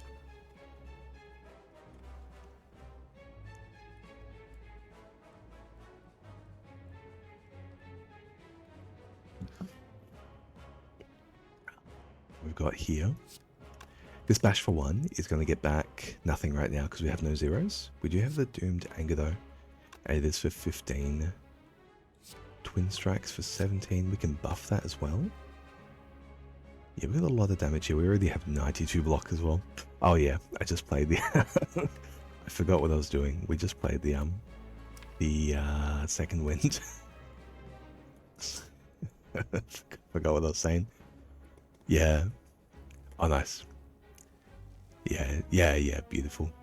That's great. Being a programmer and having that kind of background, I think, does make it a bit more accessible. I studied mathematics, and I've learned some like Shiny, and I've learned some Python and some MATLAB, but just for maths, right? Like, like my programming expertise is, it stops basically as soon as you start talking about relational databases and synchronizing relational databases for like data science purposes. So like I look at the Java, I play a bit of Minecraft as well. You look at like the Minecraft packages, I have no idea what's going on. It's like, why is there one line that says like, a random word, random word with some curly brackets, and that somehow is like a 16 meg package running the whole game. I have no idea. Yeah, it's a bit opaque for me. I like it. I like I like plain numbers. They kind of tell me a bit more clearly what's going on. I'm just gonna miss these two torch heads. I think they're gonna end up dying to the cleaves if we have the cleaves around as well. I'm not gonna play the bash here because we already have 6 Vuln, and these twin strikes are very big. Yeah. So we'll just play through the twin strikes, and we'll play the doomed as well. That'll be good. Yeah. To be fair, some programmers just put random things. They only know that they are. Yeah, I mean, yeah, it is a very personal kind of art form. Is a very personal kind of workspace. You see that I suppose as well. Programming maybe seems to a lot of people like it's deterministic, or like there's a method to the madness, whereas it's not. It's maybe more, and correct me if I'm wrong, you'll have more experience with this, but maybe it's more like being an inventor, or maybe more like being an engineer, where you have a problem to solve. There's a reason you're programming the thing. Just because everything is in the data space, just because everything is virtual, it doesn't mean that you're not still trying to solve a problem. And maybe the problem is something to do with where a number not being updated correctly on a script, or interfacing with an API or something, and that API is a complete mess, or maybe it has a limit on how many times you can send it and you're trying to be more efficient. That's a very physical kind of problem. Like if you were to describe people, the problem I'm trying to solve, I'm trying to work out how many cars I can get through this intersection, I'm trying to work out how many oranges I can get through this cleaning machine, I'm trying to work out how many marbles I can get through how many Hot Wheels I can get down my Hot Wheels track. Like, it would make a lot more sense to people. I think maybe sometimes it seems like it's more of a procedural, deterministic kind of following a recipe than it is, or axiomatic than it is. Yeah, I like to interpret it as I want to do is already there, and I'm just trying to find it. Yeah, well that's it. That's it. All the tools are there. You know, we have the rocks, we have the sticks, we have the fibers. Now to make a water wheel. You know, there's a lot of different ways to put things together. And you know, at the end of the day, you have logic and you have memory, and you can do kind of anything with that. I think Turing showed us, and Hofstadter. Well, there are some limits. You know, there are some limits to what you can do, but at the end of the day, you can do almost anything as long as you don't get yourself caught in an infinite loop. Like, as long as you're not doing something too iteratively. Now, what is this Havoc? This second wing, there's a draw 2. It's a draw 3 at the moment. Let's see what the Havoc is, though. The Havoc is pretty good, and it's a card draw itself. Yeah, there we go. A Shrug. I would like one more Shrug in the deck. Yeah, beautiful. You can't really do better than exhausting 3 strikes. 3 defends. Is Havoc still good? Havoc is still good. I don't necessarily want to hit the second wind again. No, the Impervious. I don't need to play the Impervious. We have 47. So I'm happy to hit it again. Okay. that is exactly what happens. And there's our Kunai proc. Beautiful. Yeah, I mean, Ironclad piles just feel very powerful sometimes. We've got a bash with a Shrug here. I would like to play the Shrug. If we can bash back this Havoc, that might be the best case outcome. Let's Shrug. Twin Strike, okay.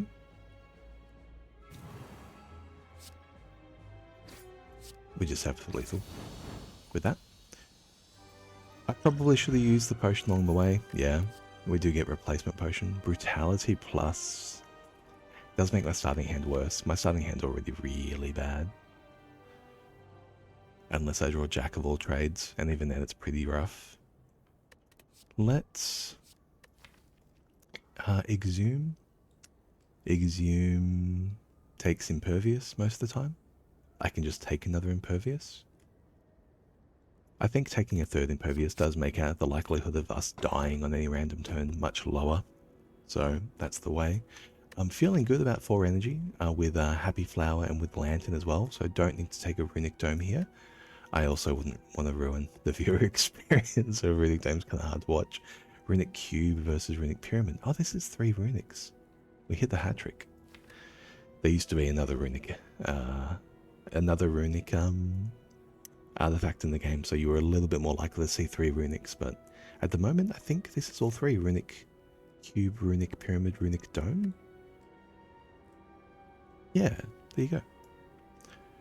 Now, that's an Ironclad only special event.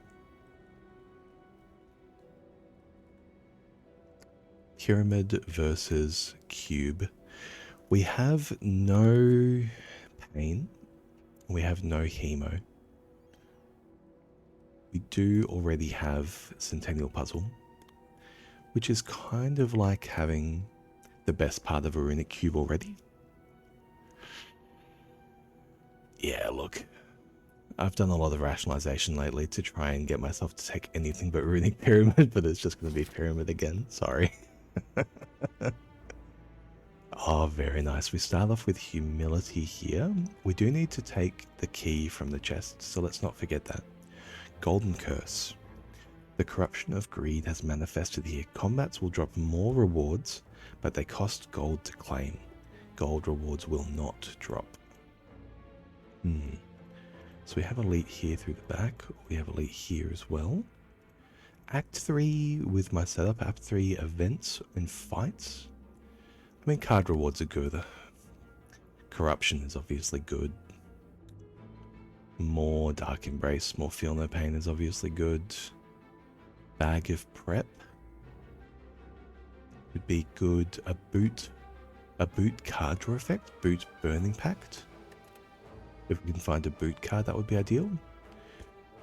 Monster Zoo, better card rewards and more gold. Yeah, we're definitely going to go through here and look for more card rewards. We'll take 3 through here if we can. Maybe we take 3 through here and go for another one here. I hate Act 3 combats. They're just, I feel like, often unfun fights. But it is the way I'm going to get strongest.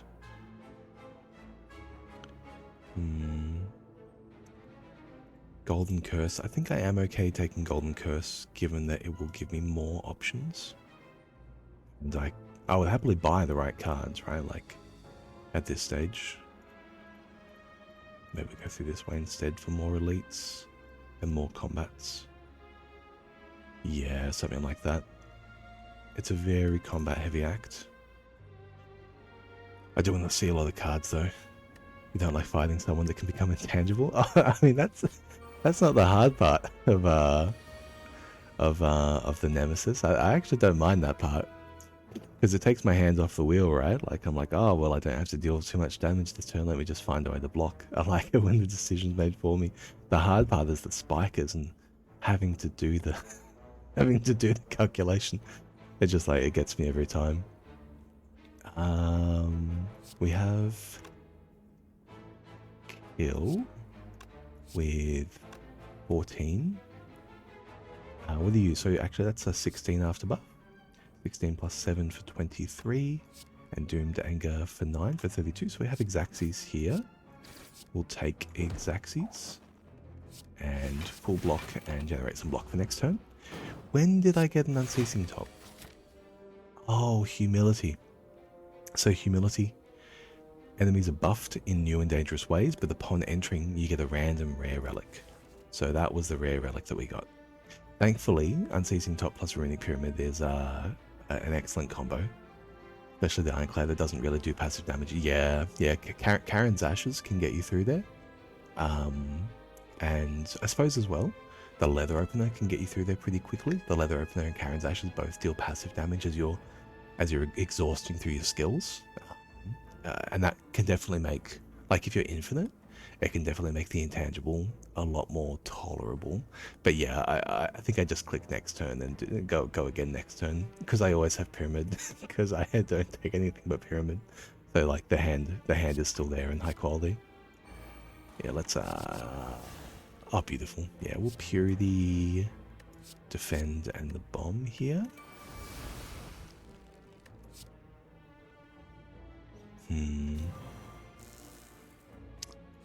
Shrug.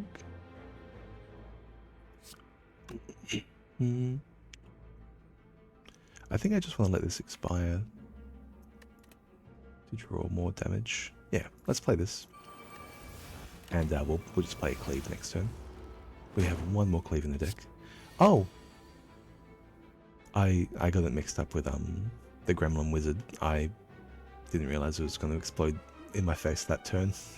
I would have played more block. Oh no. So this is times... This is 7. Your next attack deals 7 times as much damage. I wonder why.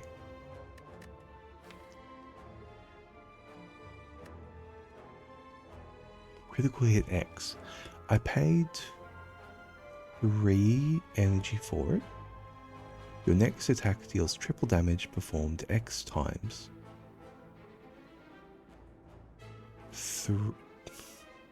3, 2, 2 makes 7. So maybe the way it works is that the pen 1 is just your regular damage, and then it adds +2 to your... Okay, so it's flat mult. It's flat mult. So this is plus... This is plus X minus 1 to your flat mult. Okay. Starting to make sense. Yeah. Oh, yeah. Take the 30. Yes, sorry. Thank you for calling it out. I got it mixed up with the Gremlin Wizard, I think, because the Gremlin Wizard has question marks and then it attacks. Spot weakness for actual strength might be good here. I have the Strikeful Strike, which is amplifying a lot of my damage, absolutely, but you know, there are other cards that could benefit from strength, and it would also be nice to be able to take a Reaper and benefit from the Reaper. So we'll take the spot weakness. Reckless Charge ain't bad either. Reckless Charge ain't bad.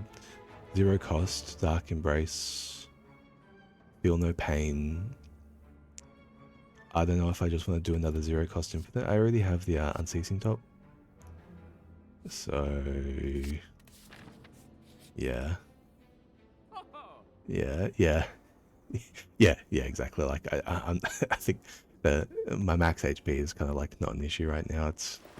This is I suppose one of those runs where people would just say, oh, you know, just proceed to the end. You've proven already. Prismatic Shard. Bit of a Prismatic Shard gamer here. I do want to keep a little bit of gold for the Golden Curse, but we'll make it back. We'll get extra gold here in the Monster Zoo. Prismatic Shard as well could give me Acrobatics. Yes. So this is, I think this is actually a good Prismatic Shard. Feel No Pain or card removal? Yeah, sure. Okay. Sometimes the game just lays it out for you. Yeah. We have... this will be a good fight for the spot weakness, actually, because Cleave is likely a good way to finish this. Which one do I want to kill? I want to kill this one here on the back, because it has the capacity for ×2 on its attacks, and it also is strengthening. Hey, you actually went for a pretty weak hit, though. Critical hit X, Impervious. Let's Feel No Pain. Impervious, Strikeful. Now we'll just let that go. If I can squeeze in plus mult on a Cleave on the way through, that would be good. How's Havoc looking? Havoc Dark Embrace, Havoc Feel No Pain, Havoc Spot Weakness. We're quite low to hit Spot Weakness. Maybe I'm fine with it.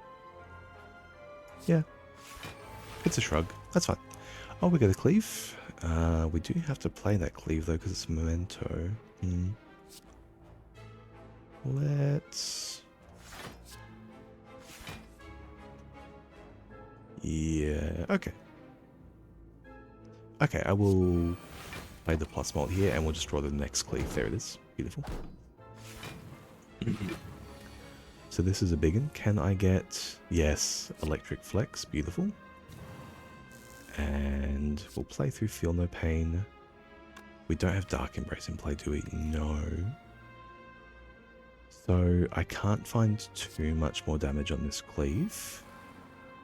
We will play 75 though. Is that the win? Yeah. Alright. Footwork plus the Kunai Noxious Dropkick. Noxious applies 2 poison to all enemies, similar to Noxious Cloud. I certainly don't need the damage with Cleaves. And I don't need the Noxious either with the spinning top. So it's a bit superfluous. Footwork could be good just to get us baseline dexterity whilst we build kunai. That could be good against the heart in particular. I think I will take it, yeah, with shrugs. Being able to accelerate the dexterity and not needing to find damage, not needing to spend, you know, 9 energy on damage or 7 energy on damage after 0 costs to get through there. Yeah, I mean, incredible, sure, yeah.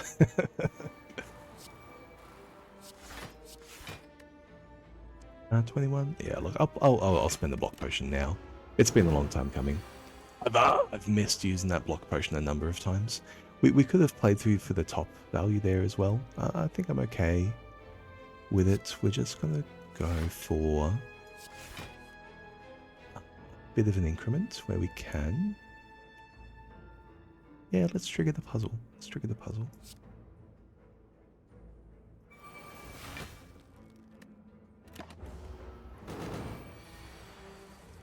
And spot weakness, beautiful. So we have flex, spot weakness. Twin strike here is 65 twice. And I find shockwave at all.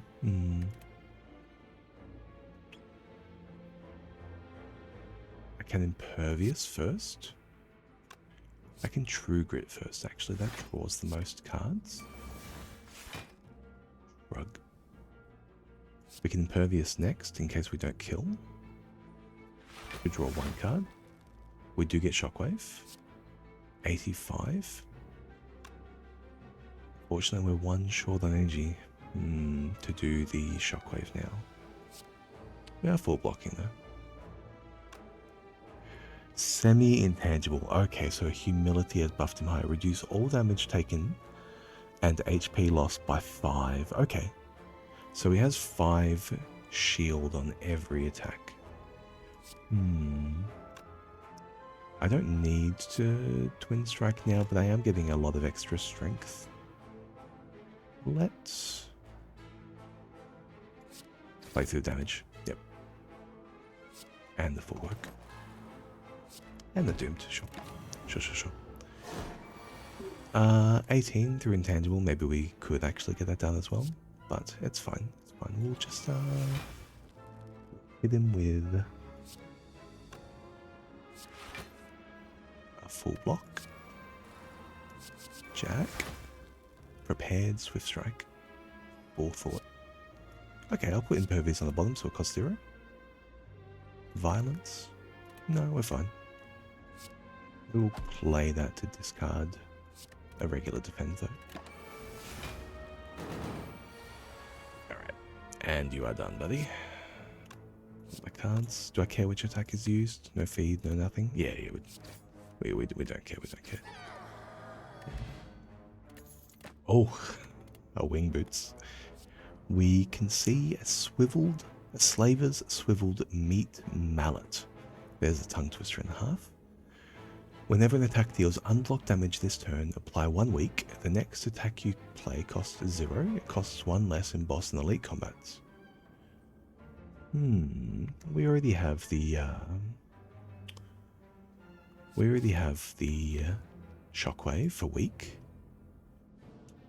The advantage of this card is that it makes, in the boss combat, it costs 0, and it makes your next attack cost 0.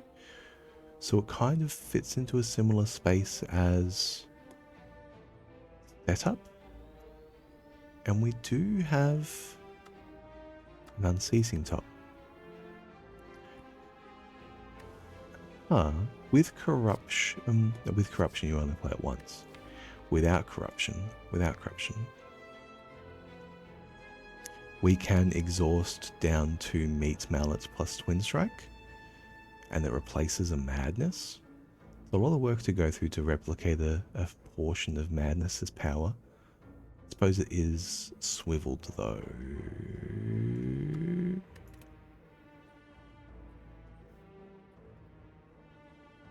It's interesting. I'll take it. Monster Zoo.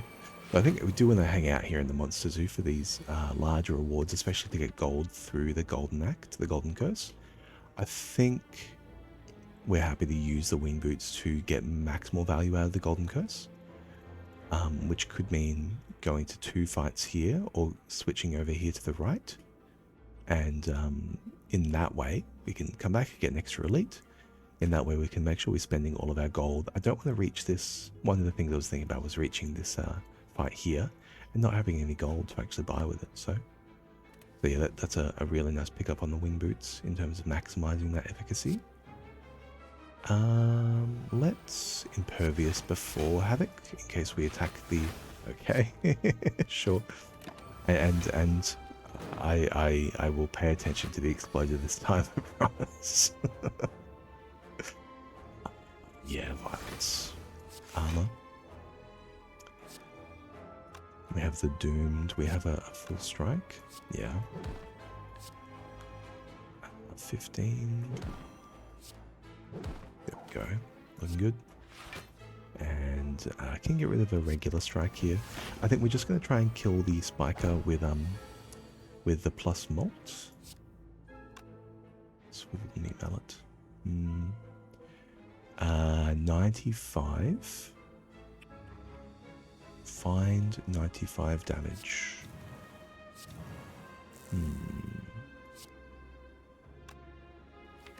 We potentially have a lot. Let's shrug once. Shrug twice. This entrench for one brings back a doomed.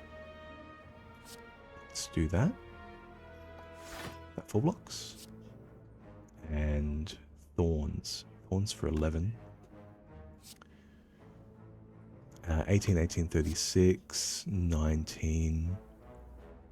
What's 3 times 18? That's something I haven't calculated in a long time. 3 times 18, 36 plus 8, 44, 54, 54. 3 times 18, 54. Yes, because it's 60 minus 6. So,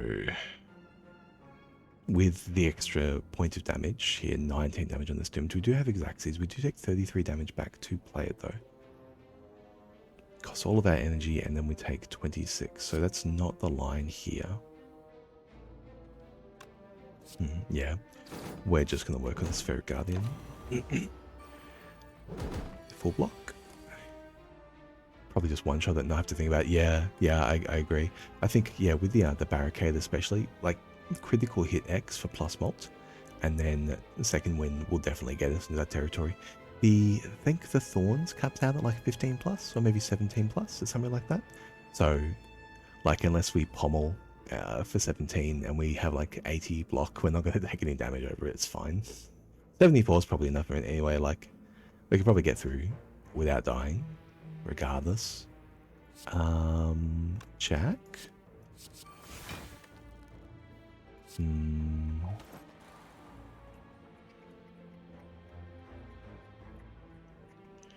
I would like the second win here, but I'd also like to hit this critical strike. Yeah, we can block in critical strike. Show me shrug. Yes. 13. Defend for 9. Critical strike will exhaust itself. And that will full block. Beautiful. And here we go. There's twin strike for 36 twice, which will be the win. So let second wind these away. Oh, even better. Even better, we can... yeah, we'll just take it now. 80. So we're taking 26 back, which is totally fine.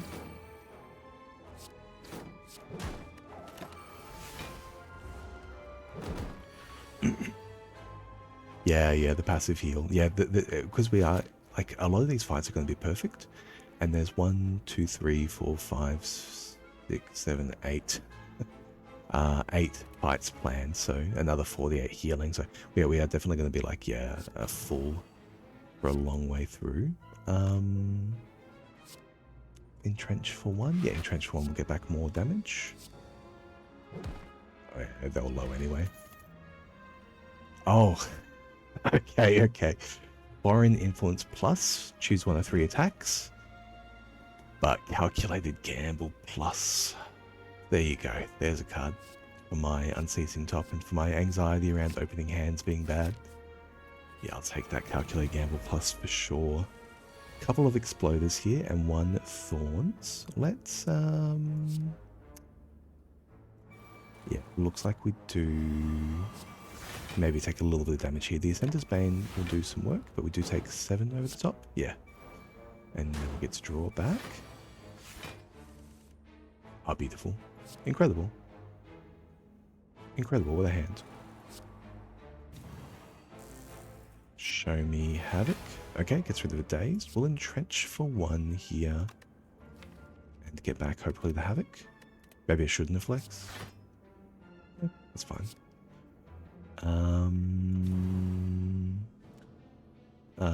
Cleave takes 9 back. Is that okay? For 19. No, let's gamble.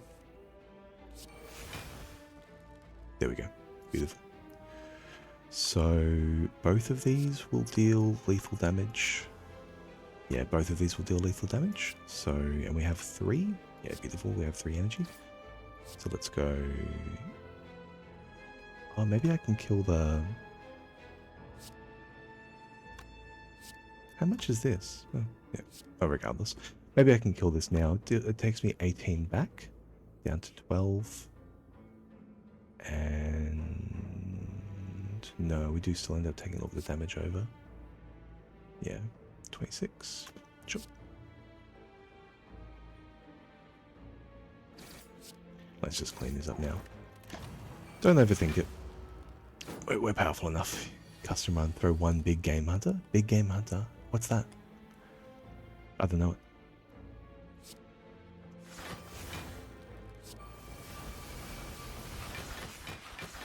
Is big game hunter all elites? It sounds like it might be all elites.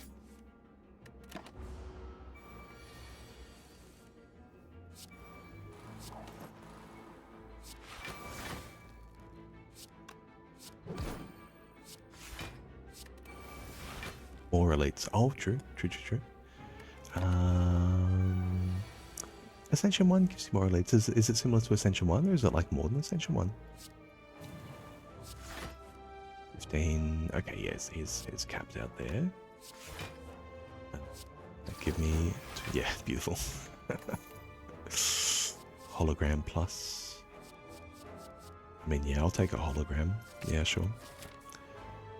Has to be a bit of a fool. You can run it 820. Oh, I see. Beautiful. Yeah. I did see a mod that replaces them all with elites, which is interesting. I think an interesting thing about Slay the Spire is that in Act 2, which is where most people die, you typically die to a hallway fight.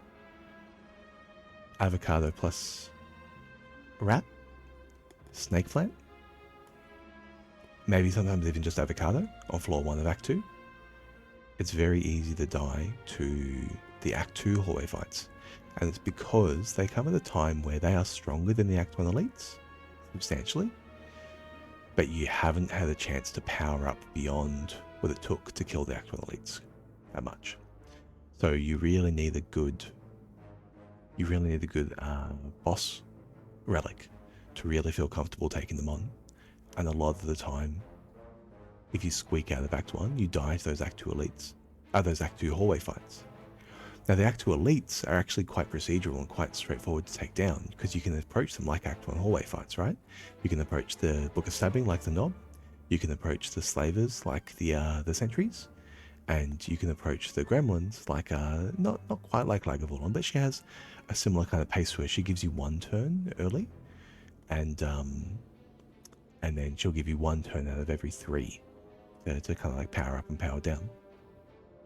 So they are very similar, yeah. But the thing is, taking all elites might actually be easier, I think, than some elites and Act 2 hallway fights. But more elites in Act 1, I suppose, makes Act 2 a lot easier.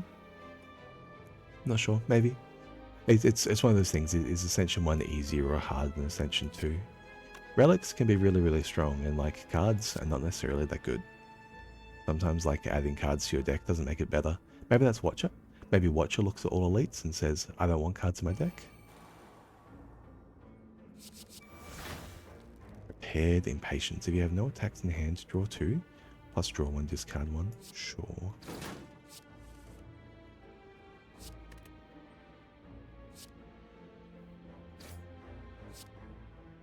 Give me some new cards. Beautiful. I will take back the Strikeful Strike.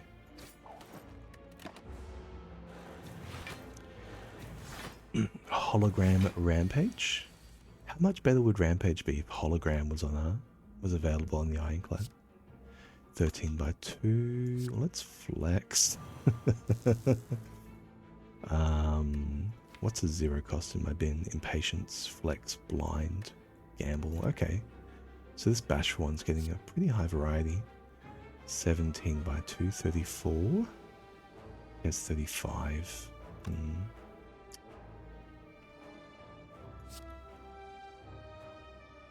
Let's find one more attack. Beautiful.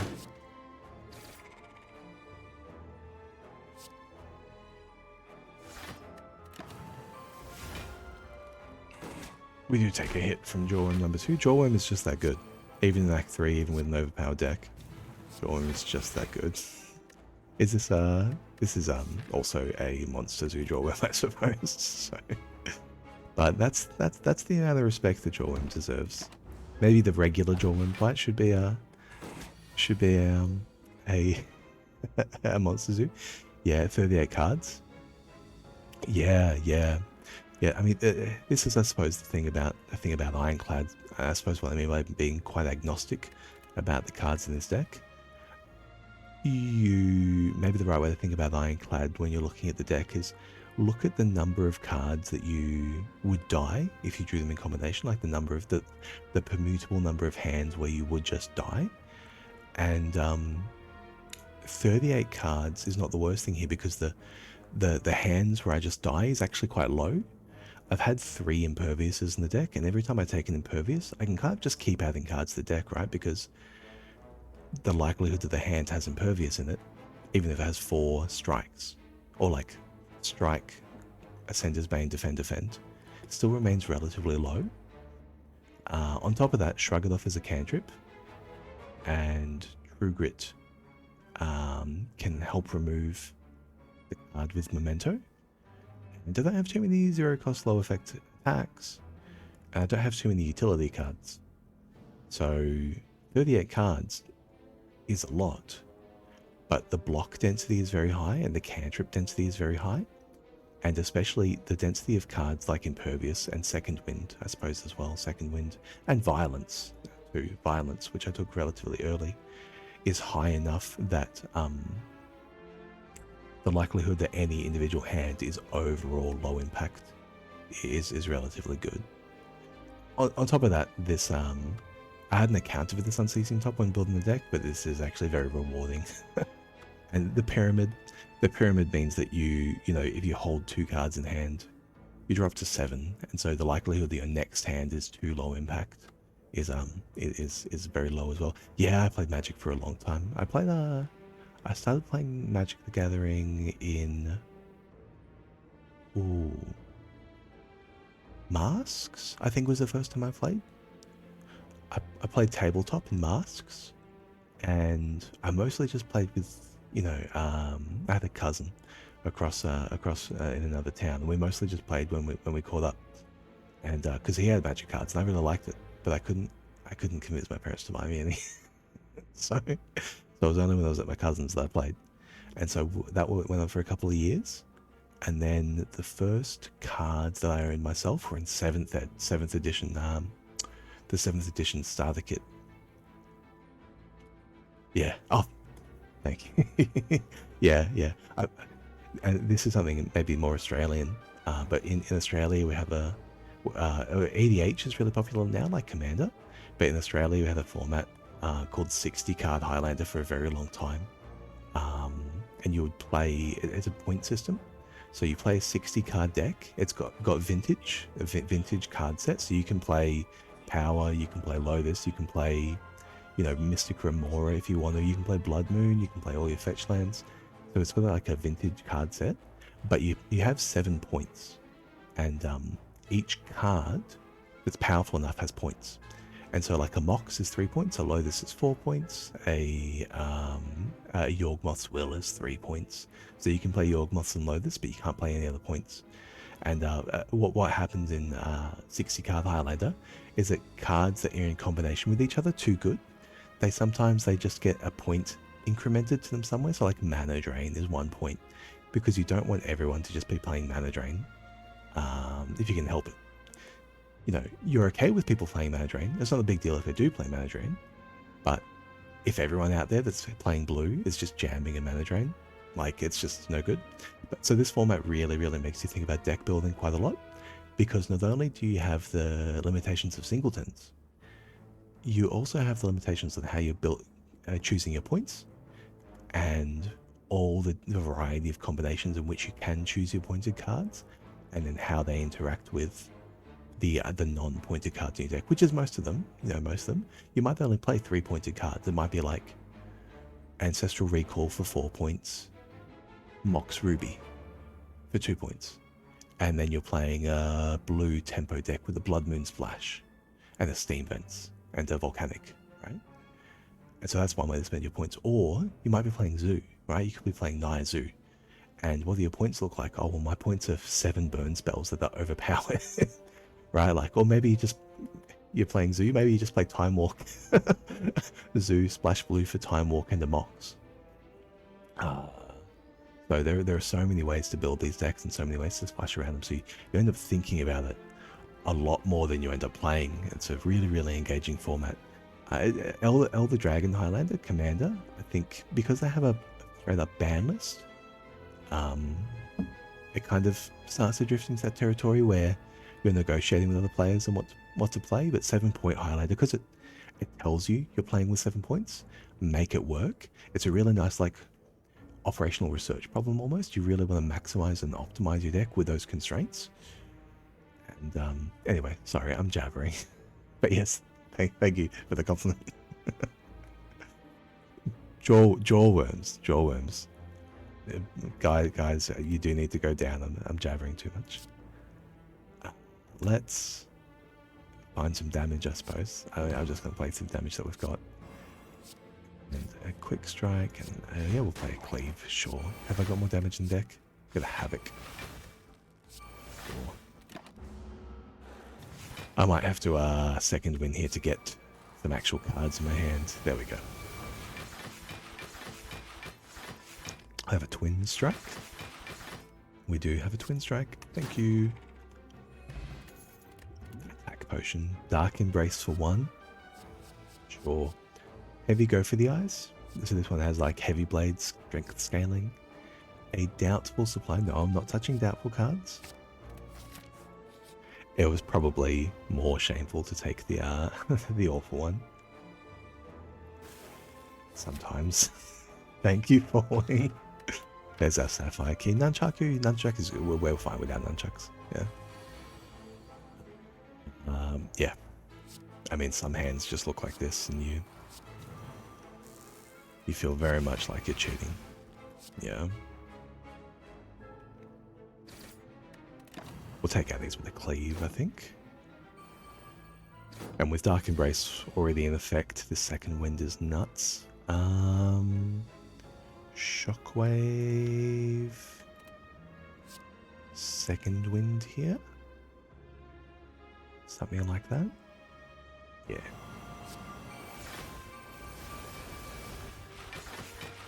And let's see a new hand.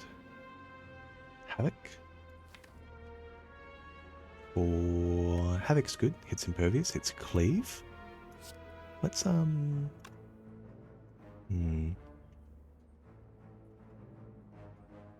suppose I should count. 6, 12, 18 is 30, 18 is 48, 24 is 72. So we're actually quite okay with a true grit finish here. Let's have it and see what that is. It is. Beautiful.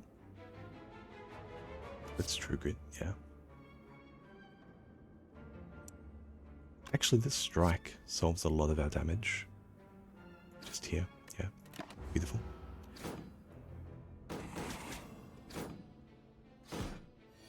Yeah. Well, I way back when I did make some videos, you know, on Jinteki for Android Netrunner and also on tabletop. But yeah, it's obviously Magic. It's really hard to get Magic content unless you're filming it. There is, if you want to watch some, maybe on YouTube, check out Melbourne 60 card Highlander. Nationals. Metagames was the name of the shop. The LGS, the local card game store. Metagames was what it was called. There was a couple of years where they did film a feature match for the events, because it was for like the vintage scene, right? So the vintage scene, they like their prizes. So a lot of the events were like a Moxalicious, where the first prize was a Mox, or like and second prize was like a Force of Will or something, right? Like, and there was a Lotus event as well, and the Australian Magic scene at the time. This was back when the Pro Tour qualifiers were still on. So if you're maybe unfamiliar with the Magic competitive scene, there used to be events called Pro Tour qualifiers, and when you won the Pro Tour qualifier, you would win a plane flight to a Pro Tour. And so there were 4 Pro Tour qualifier events a year around the major cities, and they were always money positive. You know, you would pay like $50 to enter, so it was pretty top heavy. Yeah, you're still relatively new to Magic. I mean, yeah, it's honestly, it's a really hard time to keep up with it. So glad you're having fun and playing with friends as well. I think it's probably the way to go about it these days. The number of card releases and the number of like product releases is really high, and I've found it kind of difficult to keep up. Which, you know, if you're playing with mates and you're playing your favorites, doesn't matter. You don't need to keep up, right? Because you got your favorites. Which is the way to go. But I suppose this is kind of to the detriment of the competitive scene as well. Like, the Pro Tour qualifiers used to be events where around Australia everyone would road trip. Like, we'll get a couple of cars and go from Melbourne to Sydney to Adelaide. WA is a bit far. Western Australia is really far from the rest, but there was an event over there. So some people, if they were from Perth or if they were from WA, they would often get out there and you know, go to the Pro Tour event and then see their family or friends at the same time. And so that was like, you know, really something fun to do in your 20s. Like road trip around with mates and play Magic and go to the pub. Go to the pub especially.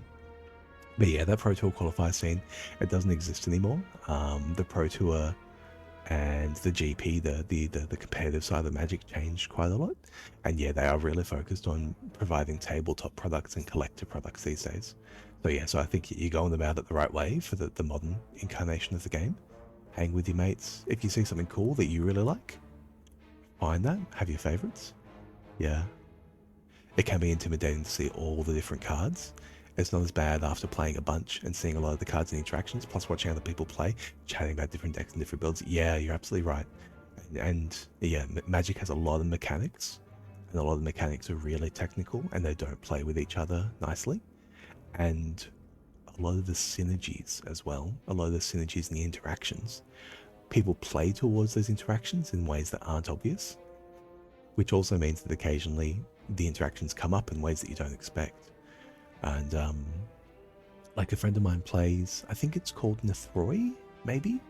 There's a commander that says all of your come into play, all of your enters the battlefield triggers happen twice if they're from an elemental, I think it is. So there's a lot there, right? Trigger enters the battlefield, doubling, and elementals. Well, what happens when you double it? What happens if there are more than one trigger? Do you choose the order in which they go? Do they have to go, you know, leafed, or are they interweaved? If I have 2 triggers, if I have a trigger that says elementals draw a card, and I have a trigger that says elementals gain 2 life, do I have draw, gain, or do I have draw, gain? And it seems like it's draw, gain. Because where does Nethroi's ability effect? Is Nethroi's a trigger as well? Or is the state-based effect? Or who knows? It's a trigger, right? So it's like draw, gain. And now I have a stack with 4 elements on it. And what happens if I have another life gain trigger? Well, now that's going on there, and, you know, you're a programmer. So, you're a programmer, Sad Breakfast, so I'm sure that you're going to be familiar with the notion of a stack. But a lot of people aren't, and when they see, like, Nethroi in their Commander game, and there's, like, an Eternal Witness, and there's a Risen Reef, and there's, you know, like, a Mirror, that change like a changeling kind of effect that's changing everything to elementals, and yeah, you know, and then someone plays an Arbor Dryad. Like, well, what the hell's going on? You're sitting around trying to work out a stack to see what happens and one player is drawing all the cards and monopolizing all the time. And, you know, definitely one of the advantages of Commander is that people can negotiate exactly what kind of game they want to play amongst each other. So it's not like you're committed to play decks that are really that interactive. And, you know, if somebody is playing turn 1 kill combos, or if somebody's world warping too often and everyone's getting tired of it, you know, just tell them no, you know. Don't play that deck. We'll give them another deck. And it does police itself quite nicely. Yeah. Yeah, going by the order of the stack, we'll discuss to make sure the plays make sense. Yeah, I have to reference the official rules and interactions. We aren't sure we will. Yeah. It's getting into opening up the rulebook is a lot. If you're at the stage where you open up the rulebook, and just house ruling it, honestly, is probably the way to go a lot of the time. If you're at an event, call a judge, but you're never going to play Commander at an event, so like, you know, it's not a big deal. And I think as well, they have changed the game, and maybe this is 10 years versus now. It used to be that if you missed a trigger, you know, you had the judge, and that was a warning in competitive play. And that was every trigger, even if the trigger was positive for you, right? So if you missed your life gain trigger off Eternal Witness, or if you missed your card draw trigger off of, Sphinx of Revelation or something, right? Like you would, the opponent would call the judge, and they would say, "Hey, my opponent missed their trigger. They're not paying attention to the game," and you would get a warning. That was updated these days, and so if you miss triggers that are positive, you just forget about them, right? Like, the game's moved on. And that created this kind of area where it's like, well, there are triggers that are positive and the triggers that are negative, right? Like Dark Confident, it can deal you a lot of damage. Is the positive or a negative trigger? So that became a little bit of a discussion for a while. But I think these days, people are just, really, the way to play is hang out, have fun, you know, eat some chips, drink some beer. The game of Command is setting the stage, and if you're playing Agricola, or if you're playing Stone Age, or if you're playing a board game, that's fine too. Yeah, you'll be a little forgiving. Yeah, exactly. Yeah, well, in competitive, if your opponent missed their triggers these days, you don't have to tell them. You know, they missed their card draw trigger, they missed their life gain trigger, they forgot how much mana they have in pool and they undercounted it. You know, you're keeping track. They don't know. It's not your job. So, it used to be that there was state-based derivable information as well. Tarmogoyf is the classic. There's the classic card. Tarmogoyf has 0 power and 1 toughness, but it says that it has power and toughness equal to the different number of card types in your graveyard. Card types: Planeswalker, Tribal, Sorcery, Instant, Creature, Enchantment, Artifact, a couple of other new ones. And so, because both players' graveyards are known, and because Tarmogoyf's power and toughness is everywhere equal to the number of different card types in the graveyard, you used to be able to ask your opponent, "Oh, hey, how big's Tarmogoyf?" And even if there wasn't a Tarmogoyf around, they had to tell you. So, you know, so like the fact that derivable information is both players' responsibility to keep track of, it used to be kind of BM. It used to be pretty bad manners, you know. And these days it's a lot more forgiving. If someone doesn't know, you can just throw your hands up and say, "Oh, I don't know." That's fine, you know. You know, if it's difficult, call a judge. You know, it'll be fine. It'll be fine. Let me actually play my bloody turn. Sorry. We're gonna get the entrench here, which doesn't full block for us. We get close though. Let's see what the 0 cost is. It's a flex, sure. We come close to a full block. That's okay. I'm not too fast at the end of the day with a little bit of extra damage here or there. Max HP also is like improving the resiliency of your hand. So max HP is similar to Impervious. I didn't take bites because I didn't see them, and I was prepared to take apparitions, but we didn't end up taking apparitions, so got max HP instead. Yeah, you play a Mogus deck with your friends, so you can play politics the whole game. Oh yeah, Mogus is like the Minotaur. It's like a Minotaur diplomacy strat. You do your best to keep track of all the random damage triggers. Yeah, yeah.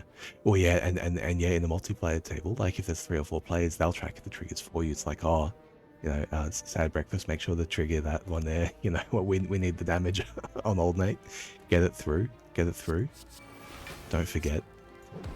And that can, I suppose, that can be a little bit contentious as well, right? Maybe maybe people think that you're missing your triggers for your friends, but you're not missing your triggers for them. Who knows? Let's see how this goes. This will reduce the cost of the attack to 0. Yeah, it did in fact reduce Lizard Tail. That's an effective 40 max HP. Entrench again. Dramatic Dagger Spray. No, we don't need those. So here, let's see what the Golden Curse has for us. It looks a bit clunky. We just have the Maw though. We have the Maw. Let's just hang around. So here I'm holding these Imperviouses, so it doesn't really matter what happens anymore. We'll be fine. Swivel Impatience. Mind Blast. Yeah, let's hit them with the Mind Blast. Mind Blasting the Maw there, mate. Mind Blasting my Maw.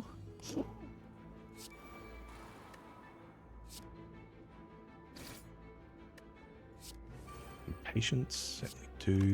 Oh, we hit the Violence. Let's find a 0 cost card that isn't doomed. Shrug. Let's True Grit away. Basic Defend, so we can draw some damage. Nice. This here I think is Impervious Critical Hit Plus. Yeah, beautiful. We have a Twin Strike Plus.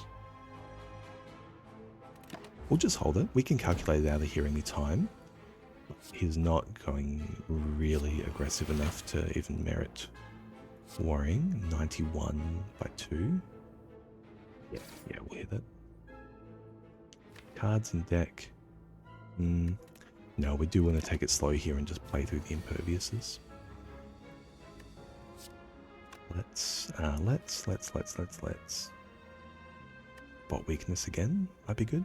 Strike again might be good. Spot Weakness is better. I can brace number 2. Spot Weakness, thank you. I forgot how much energy I have.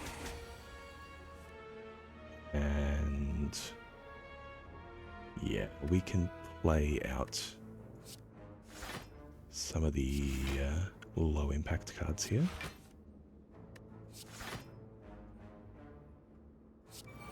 Yeah, we'll just take the turn to play out some low impact cards. I do want to see that damage.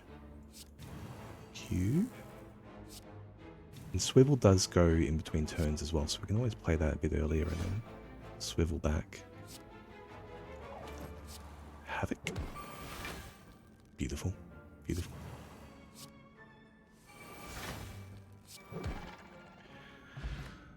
You always end up feeling a little bit short on attacks in the late game. Okay. Worship. I don't have an orb slot, but I can definitely go Divine. Excuse me. Yeah, look, let's be a bit cheesy with it. 170 gold left over. A little bit difficult to see here, but this is a repulsor in the center. We get to play Cleave Hologram Cleave here. Let's quick strike first though. Sure.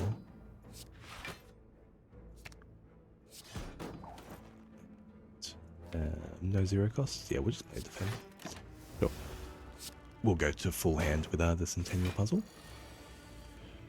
And no, we won't. Why won't we?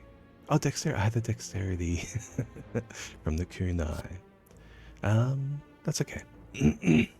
We don't need that much block this turn, just 22. And we'll find 22 just here. Do I want to take one? Not really. This is past turn. Okay, this should be the explosion turn, yes. We will pay attention to explosions these days. 0, 0 in the bin. We have a lot of zeros in the bin, I suppose. Do we have a real 0 in the bin though? Yes, we have a cleave. Flex, rather. Flex is the name of that card. Go get them, gooder. And we'll entrench here. And get rid of the sticky dazed.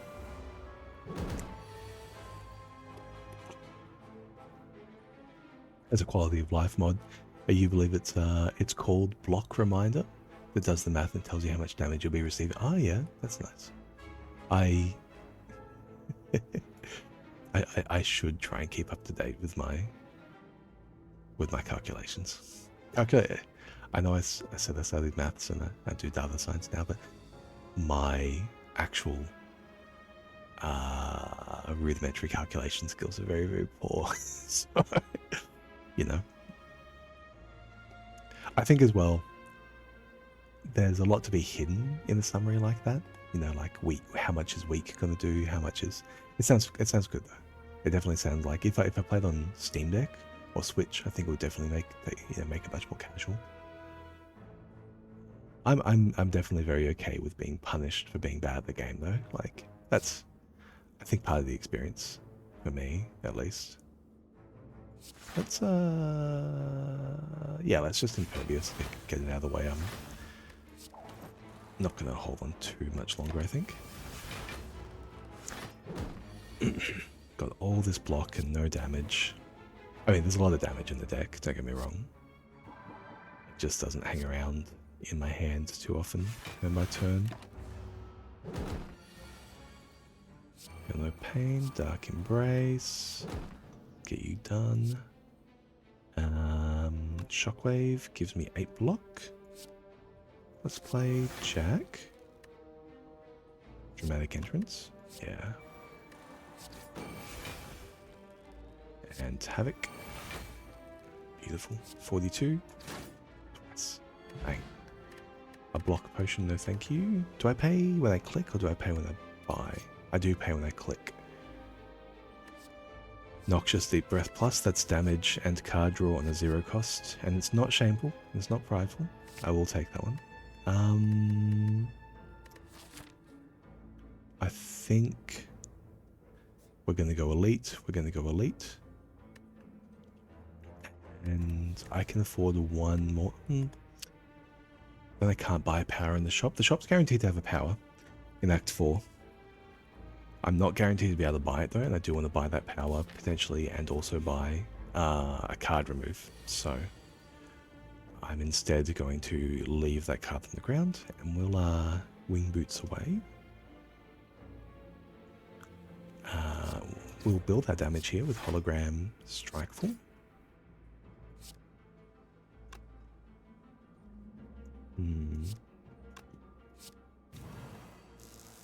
Okay. We do get to do both. Okay.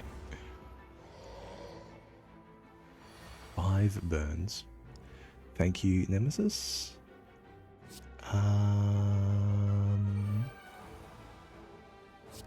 Jack. We do get a madness. We get a sanctified magnetism. We can play the swivel here, which applies weak for unblocked damage, which is, I think, worth our time. So we'll cleave for 1, and then the second wing the rest away. Beautiful. And I think, yeah, we're just going to play out cards I don't want to have clogging my hand. Mallet and Havoc. Yeah, I'll play Entrench for 1 to get back the Mallet. Yeah, sure. Beautiful. I could have applied more weak, but I'll just play this again this turn. Here we go. We do get to spot weakness. Oh, wait. My Twin Strike is now 0.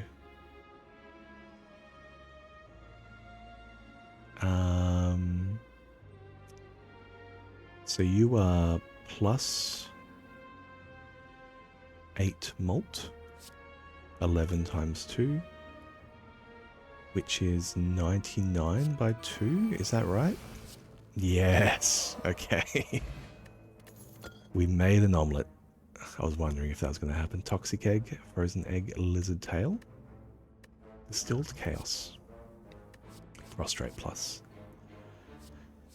Yeah, I think a prostrate. With our kunai, a 0 cost block is very, very good. And with our footwork as well, it does benefit. And we have a worship, so it's actually being able to play prostrate twice plus worship once is good. Distilled chaos is definitely going to be better than attack potion. It's 3 havocs. Let's get back over to this lead over here. And yeah, sorry, giant head, you're kind of cooked, buddy. Let's critical hit for plus. Maybe I can hollow.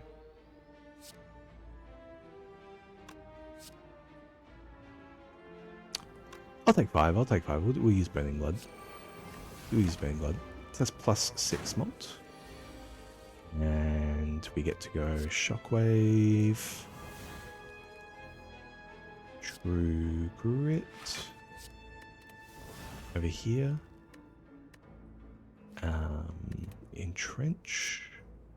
Or Hologram. With a True Grit. We'll True Grit away something else as well. Maybe the Anger. Don't want to play the Anger while I have this much more. And what we're looking for here is a big turn to generate slow, to then deal 150 twice, or 180 twice, I suppose. We'll get through a prostrate, we'll get through the jack. Beautiful. Impatience. I can just play Impatience for slow, that's fine. And we'll go for the Scroll. Havoc has Cleave Twin Strike. Bash. Cleave Twin Strike Bash. It's a few. Let's play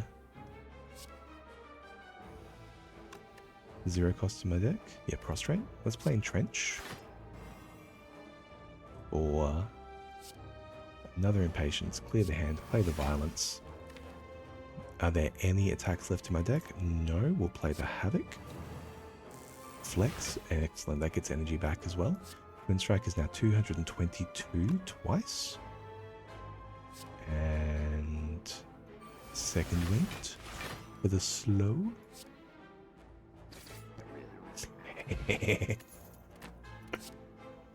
And there's the acrobatics. Brilliant. I called it. I did say I was going to take this Prismatic Shard to take an Acrobatics Plus, and that's exactly what happened. We can upgrade a Violence here, I think, so that we can more reliably draw all the attacks out of our deck. Well, so that I can more reliably draw the strike to exhaust the strike. I'm also just about to remove the strike, but we do have to get through 2 boss fights here. I say get through, as though it's going to be a challenge. Incredible. Incredible, like, let's just draw a whole extra hand, right?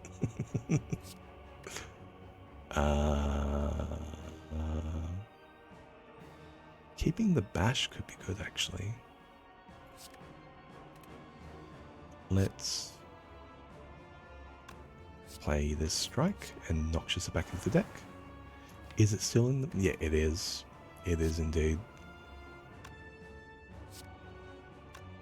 10 twice. Let's just full block and get a little bit of damage there. So replaying this Noxious Deep Breath will be very positive for the reshuffle as well. That said, I think this is going to be a second wind turn. Second wind up to 10. Can I hologram first? I can. And I can shockwave as well. So we'll hologram Deep Breath to keep the hologram in the deck. Hologram, I'm doing my best here, buddy. Get gone. Okay, beautiful. You're a 0 as well, actually. So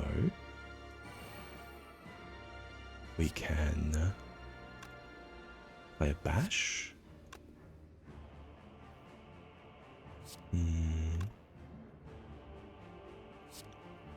Play a bash. It would be nice to have a follow through, I suppose, or a drop kick. I didn't take a drop kick because if I had the drop kick, I could use violence to draw a card that gives me energy. Entrench for 1 here. Bring back Noxious Deep Breath and reapply. Sure. We're not going to get to play the shockwave here unless I have full block, which I do actually, so I can just hold the shockwave till next turn. Okay. There you go. Didn't end up needing to second wind. Yeah. We have the Captain's Wheel. Definitely playing through Spot Weakness. I want to play Spot Weakness and Strikeful Strike more often. Which would be a very good reason to second wind, I suppose. Now let's get Spot Weakness out and about though. Shockwave.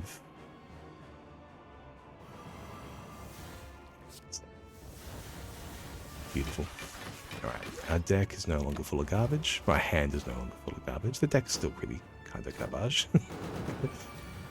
Not much of a muchness. It's like Feel No Pain, the special. We get to shrug. Acro every time. What can I do here? Discard Quick Strike. Can True Grit the Cleave. I can True Grit this Shrug. So I might need the Cleave. And I can just critical to block a little bit more. That might have been a good time for the Distilled Chaos, but we can still take a little bit of damage and heal up the next fight. It's actually not a big deal. We'll play the Dark Embrace here. And this is where we get to go Infinite. Prostrate. Prostrate Worship.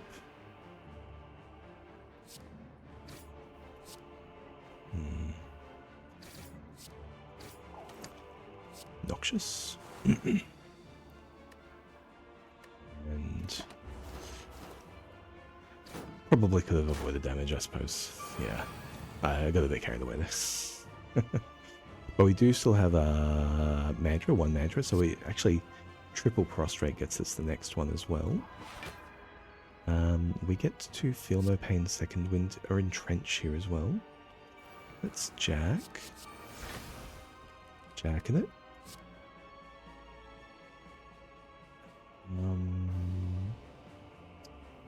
We will play the Cleave to apply weak. Sorry, birds. I did try. And Dramatic to apply weak as well. To exhaust. Beautiful.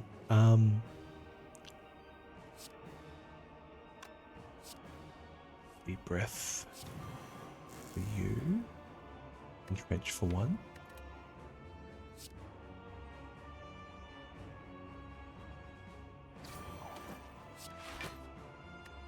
Reshuffle it back in. Okay. 21. Let's acro.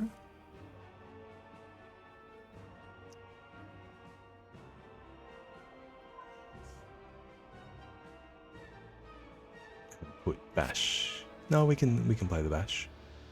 Let's put the defend and roll in the bin. And we won't play the. We'll play the Doom next turn after the bash, because we do get to go very, very close to being able to go for Divinity again here. So let's play Noxious Deep Breath. Bash.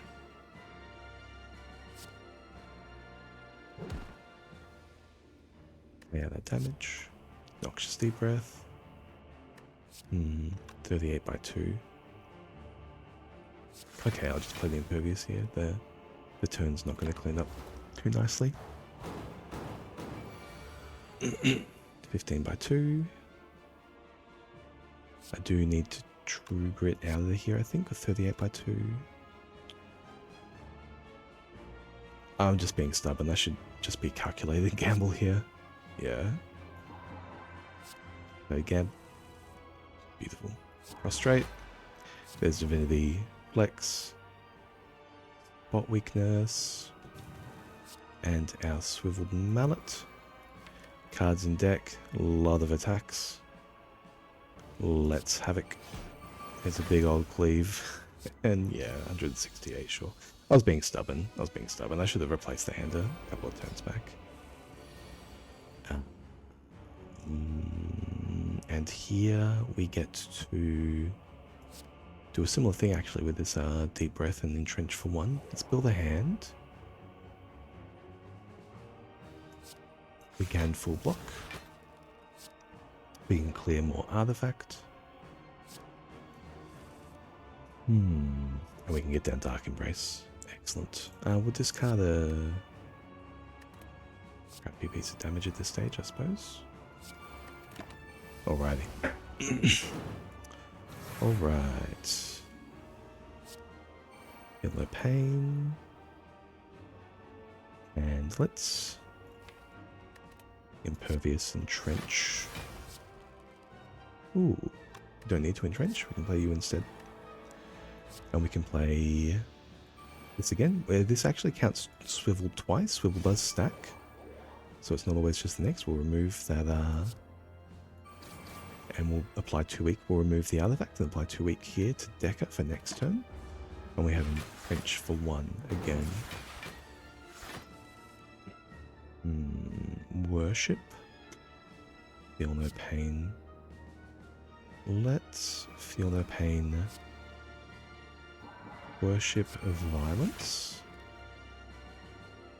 Gamble. Yeah, we're gonna gamble here. Beautiful. Prostrate, or footwear prostrate? Footwork. Prostrate, hologram. Prostrate, go divine. More energy from the flex. And we're full blocking. Let's critical hit X for +8 mult. Havoc on top. Better Havoc at all. Beautiful. What are you? 300. Let's go for a cleave to get both. Get them both with a cleave. What we're going to do. Amplified Trip. Spot Weakness. I don't need the Spot Weakness anymore, I don't think. Let's Second Wind. Get rid of all of these. And there's the Shockwave, and there is the Cleave. Thank you. Lex Cleave 135 to all enemies. Doesn't seem to be large enough, does it?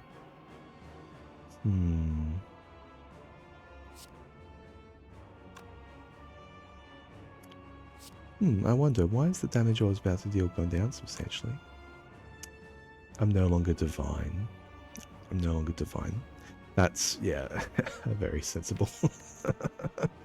Yeah, being divine all the time would be pretty rough. So, let's get back.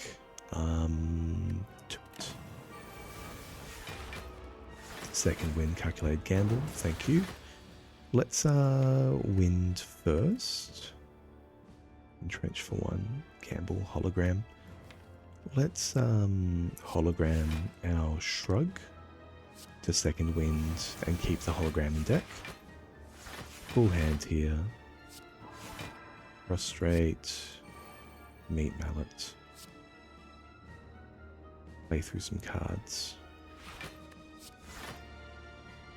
Can't play any of these cards without losing my mult. There's the worship. And just have to draw one more. 1, 2, 3, 4, 5, 6, 7, 8 attacks in hand. We can havoc safely. Pro. Which means we can discard an attack. Beautiful. Let's defend and roll. Let's deep breath. Yeah. Run out of juice here.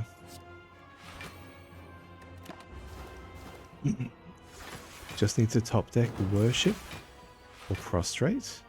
Havoc. Havoc is safe. There's no attacks in the deck. It's hologram. Ooh.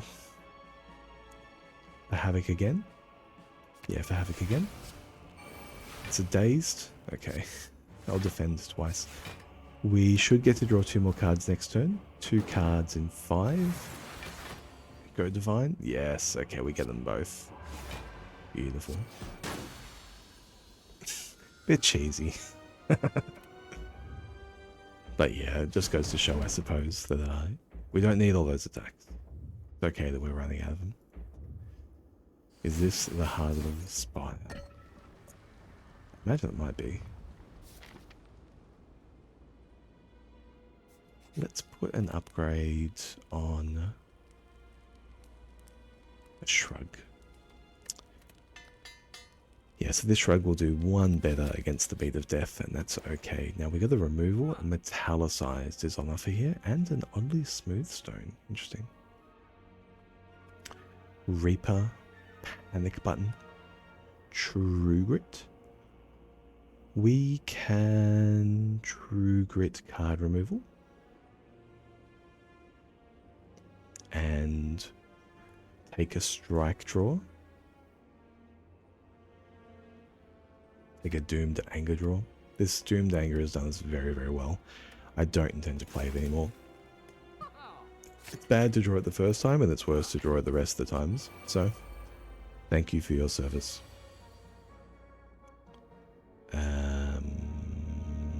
Okay. Yeah, we're just going to put this here to get through. I would very much like to have both potions against the heart. Geez, a massive hit. Yeah. Yeah, I was being cute with it, I think. Trying to find like +8 malt and divine ×3. Maybe I've been playing a bit too much Ballastro. But like, the ability to have, and maybe just to recap, so divine multiplies your damage by triple. And vulnerable with the this relic up here, the paper frog. Enemies with vulnerable take 75% more damage rather than 50%. So rather than being a 1 times 1.5 multiplier, it's a 1.75 multiplier. And Shockwave applies vulnerable for quite a long time. And of course, it's this critical hit card. So this is like a modded card. Your next attack deals triple damage, perform X times, and exhaust. And the way that works is it uses the pen. It seems like it uses the pen nib, the pen nib mechanic. So pen nib, when pen nib is ready to trigger, it adds +1 pen, and +1 pen and multiplies your damage by 2. +2 pen multiplies your damage by 3. +3 pen multiplies your damage by 4. So you think about it like you've got your base damage, which is 1, pen 0, and then you count up the number of pens and then you multiply your damage by that much. So critical hit X, it says your next attack deals triple damage. That's incorrect. It adds +2 pen, perform X times. So if I critical hit for like 4, I add +2 pen 4 times for +8 pen, and that's 9 damage. So it's plus malt, similar to like a plus malt joker in Ballastro. So yeah, I got like it was like 7 pen, so times 7 damage. And then Divinity is multiplicative on that, so that's ×3, so that's ×21 effectively. And then Vulnerable is always multiplicative, so that's ×1.75.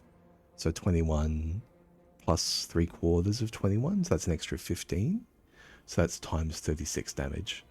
So that was a cleave plus strength times 27, or times 38 damage, whatever I calculate there. I've already forgotten the calculation. Metamorphosis. 3 attacks that cost 0. That's bad. I don't want more attacks. I think I do need to take this fight a little bit seriously, because Impervious can't full block. So, we're going to shrug first. Okay, and we'll secret weapon here for the Mento to have card draw next turn. We'll Impervious and Hologram for the shrug for next turn. And I wonder if I want to play this Swivel to remove an artifact. I think the answer is no. I think I do play the Swivel to get it done though. We do take no damage here because of the Feel No Pain, but only because of the Feel No Pain. And Bash for 1, Havoc X. Tough to set up a big turn, but we might be able to be a bit spicy here.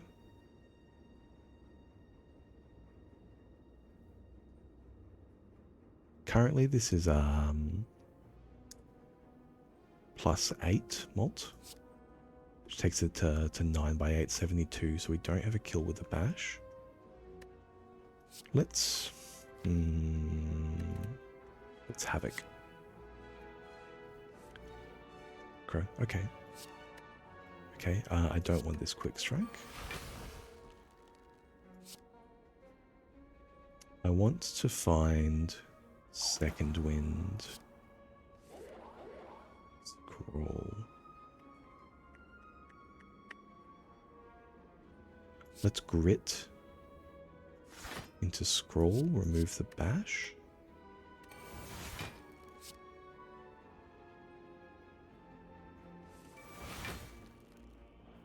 There's energy.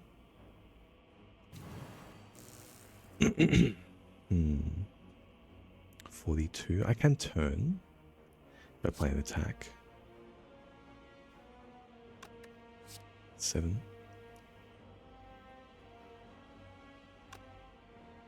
Let's shrug. Havoc again. Havoc's still safe. Let's in case we hit the let's play the prostrate in case we hit the no. Wait, we'll cut it there. But yeah, we got back to the Noxious Deep Breath. Let's play it through the artifact removal. And we'll play the Worship here. We'll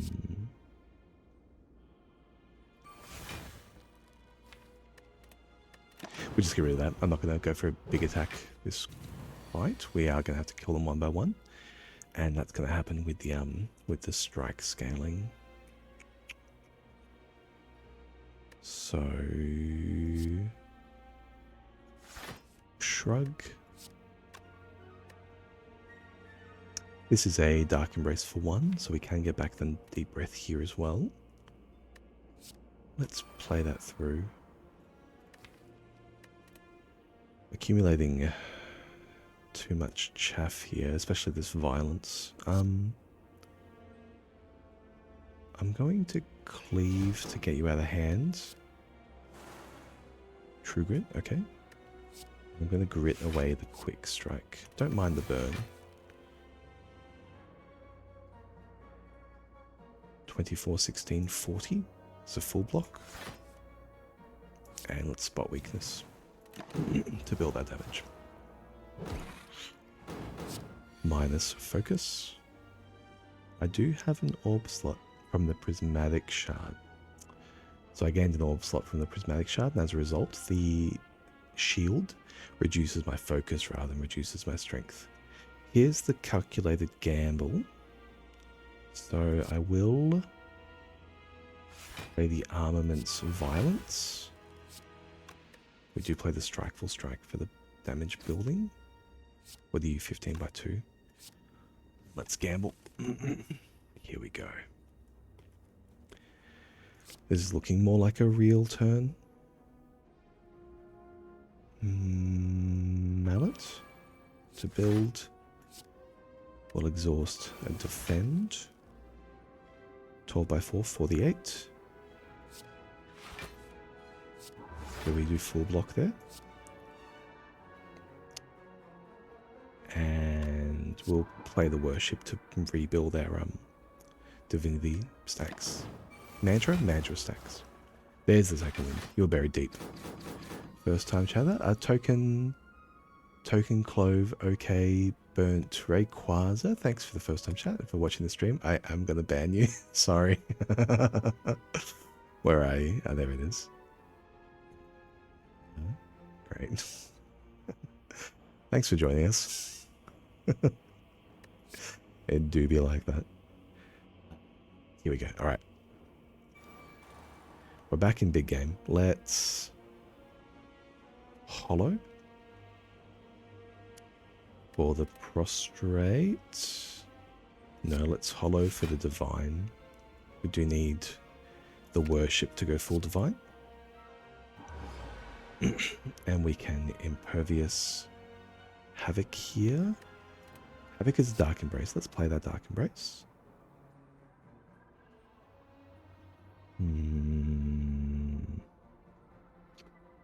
Though I would like to Havoc a fresh card so it exhausts.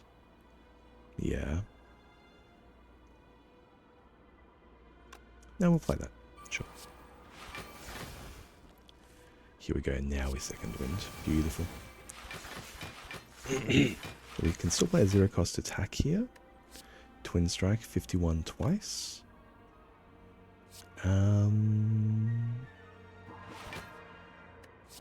Yeah, sure.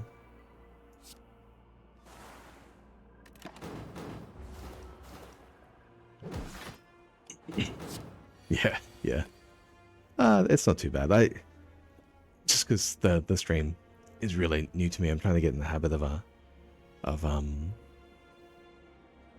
looking at it for first time chatters, and so every bot flashes brightly.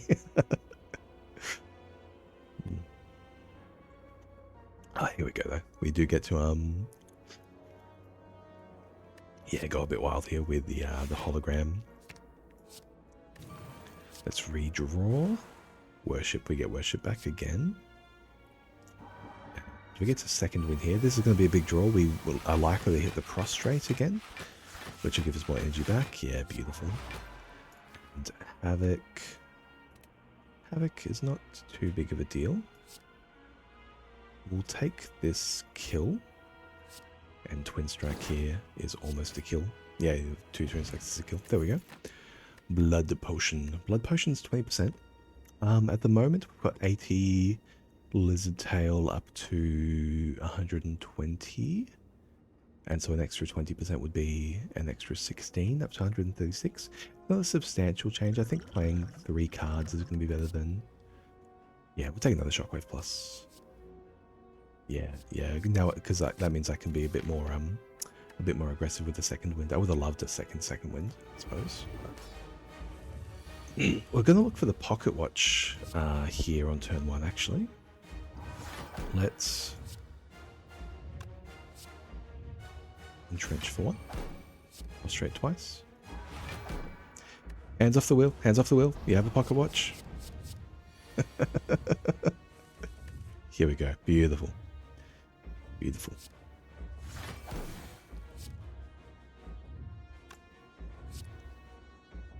Shockwave. Jack. We'll take the memento to hand.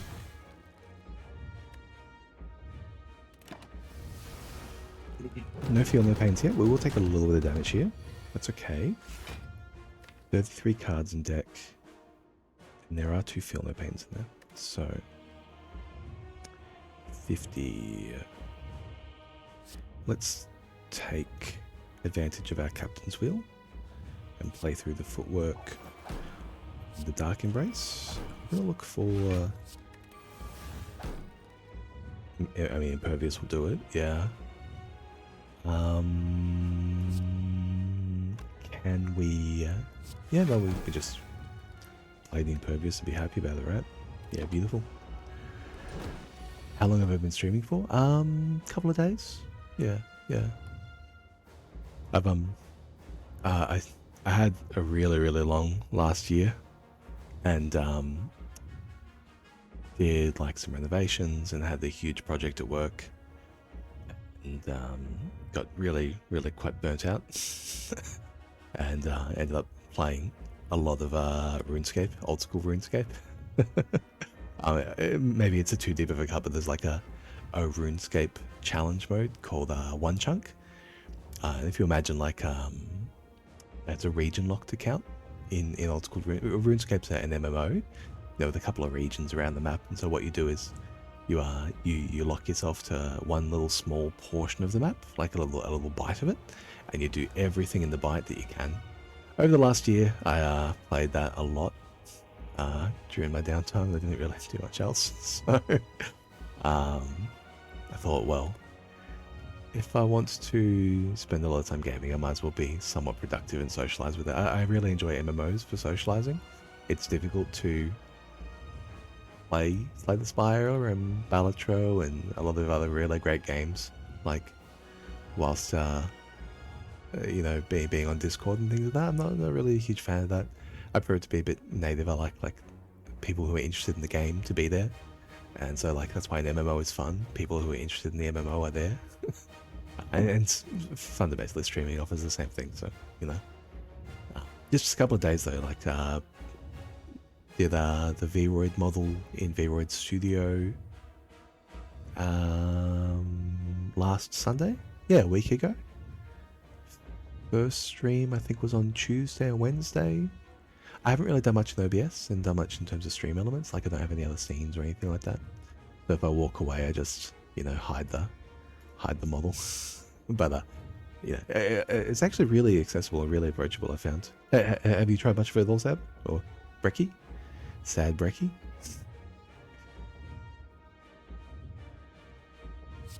Let's is this a hologram? I think it is a hologram. And we'll prostrate back here. We can get Shockwave down.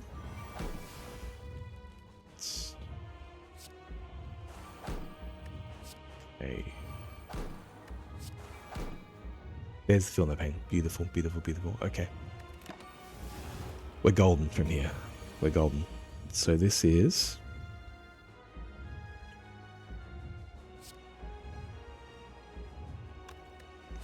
Prostrate, go Divine. Oh, thank you. No, glad you're enjoying it. Glad you're enjoying it. I worked call centers for a long time as well. And yeah, so yeah, you learn a lot about phone manner and talk to a lot of people, I think. And you do get to learn how to just jibber jab, I think, and hear some crazy things from people and not worry about it too much. So yeah, thank you. I think a lot of when I was chatting to some friends and family, they were like, oh well, you're gonna, it's a bit dicey, isn't it, like talking to strangers? And I'm like, it's fine. If you've worked service, if you've worked call center, if you've worked hospo, like that'd be great. Yeah. Exactly, I agree. I think with the amount of games I play when I'm not streaming, I think if I just transform a lot of that game time into stream time, I'll be accumulating a lot of hours pretty quickly. And I love this chair. I'm not gonna lie, I love this chair. So yeah, but thank you for jumping on week one and hanging out. It's been good fun. I think we're close to the end of this Ironclad run, and I might switch to Balatro after that as well, because I do want to push Gold Stake on the anagram deck on Balatro. Yeah, no, thank you. Have you played much Balatro as well? Are you hanging around for that, or? Yeah, golden. Well, let's get this Heart's Kill, and then we'll go deep on that one as well. I think because we have the Dark Embrace set and the one Feel No Pain as well, I do want to get this second wind down in order to clean up the deck, and in order to really find the last of that damage. We're not going to be able to play the triple damage kind of effect here because the heart does have a limiter. It does have the 200 damage limiter. So strength will be good here, and just regular flat scaling will be good, so we can play those through. We also want to be a little bit conservative with our impervious, the last impervious we have, because we probably won't be killing the heart in too short a time. We do need 4 turns to kill the heart, and the heart's already had a couple of turns worth of scaling. So all in all, let's just navigate this carefully. Keep our shrugs and try and keep our holograms. Here we go. Hologram for the prostrate. For the dex. The prostrate dex kunai scaling as well will be very important for us here. I'm okay without the true grit because of second wind, I think. And I don't actually need to second wind here. Yeah, we can just true grit the bash and be done. Meat mallet can remove the artifact the heart has by applying some weak, and then we can hit with the second shockwave, wherever that is. Is it in the bin? Is it in my hand? I swear I took 2 shockwaves.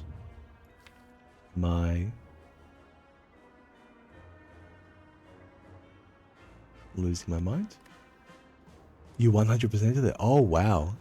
Like all achievements, or did you get, I suppose this 100% as in all decks and all stakes, or 100% as in all unlocks, all stakes, all decks, all gold stickers on all jokers, like completionist plus or whatever it's called.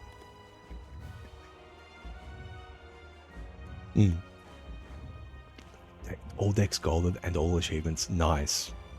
That's sick, dude. I'm capped at the moment at anagram gold. I'm really enjoying the anagram deck because I like the spicy feeling in the back of my mind, the notion of taking like a voucher skip or a negative skip.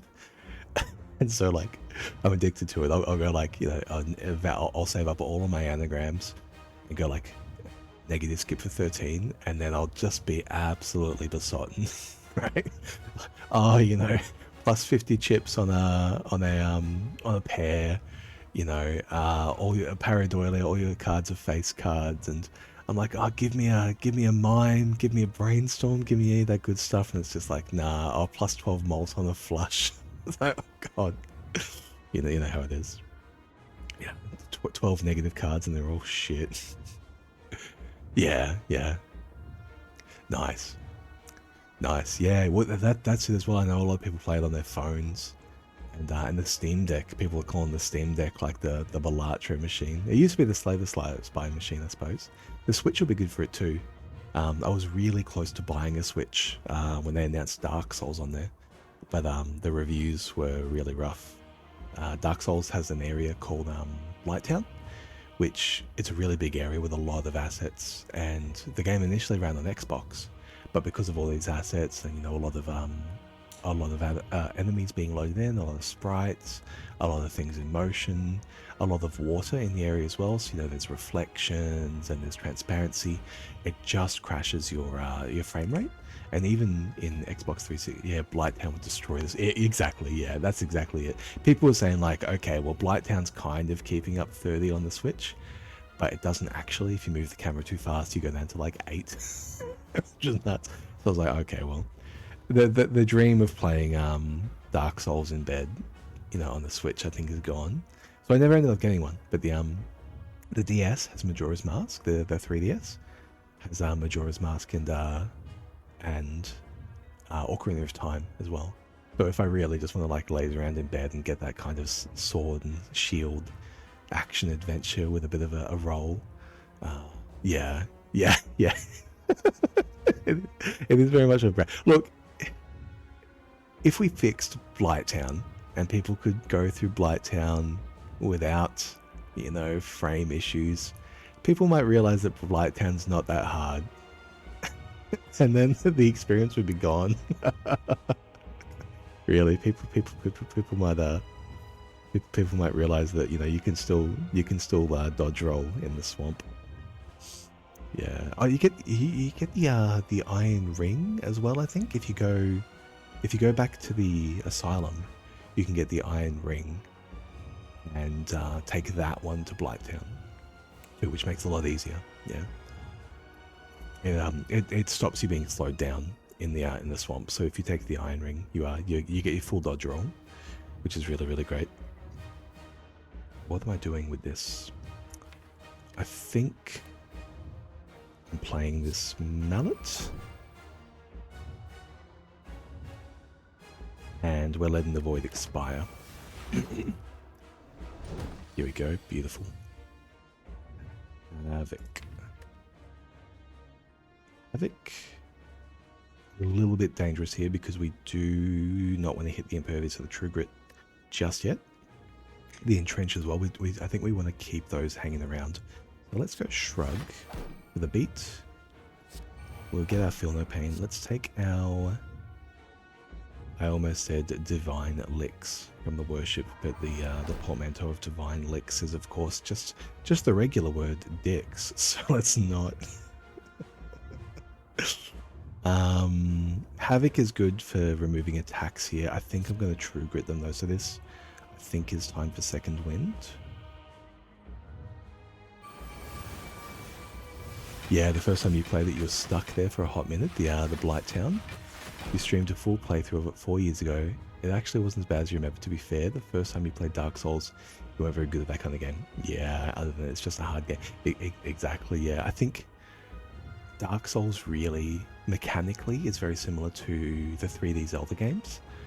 And Ocarina of Time and Majora's Mask, they have the Z targeting, they have the Sword and Shield, they have the dodge roll mechanic. It very much appeals in a similar way, but what I think happened was a lot of people got filtered by Ocarina of Time, Majora's Mask. I know the water temples in both games especially really made people frustrated with the platforming and getting lost and all the rest of it. And so players didn't actually spend that much time in sword and shield, sword and board combat. In the Fire Temple in Ocarina of Time, there's a double Keeve fight, where you're up against two Keeves who can dodge, they can sidestep, they can jump attack themselves, and that's one of the hardest fights in the game. But in Dark Souls, that would be like, yeah, exactly. In Ocarina of Time, Majora's Mask, there's a gimmick to everything, and once you learn it and get a good grasp of the mechanics, it's totally set. And that's right. In Ocarina of Time and in Majora's Mask, because you can gimmick your way through almost everything, a lot of people didn't really spend too much time in the combat. And so even if you had been like that kind of gamer with really similar mechanics, coming into Dark Souls, you were still going to get thrashed. It's true, Dark Souls has a similar thing, right? The enemies are still procedural at the end of the day, you know? You can always strafe to the right, you can always hold up your shield and go for backstab. You can always, drop off all your gear and dodge roll and run through. And yeah, if you watch one speedrun of Dark Souls and then play, it really changes the way you play. Like, yeah, once you get that little bit of speedrun knowledge through it, because they'll just not engage in the whole of the fights. You know, coming through Undead Burg, over the bridge, through the loft, and then passing the tower on the left, going down the stairs.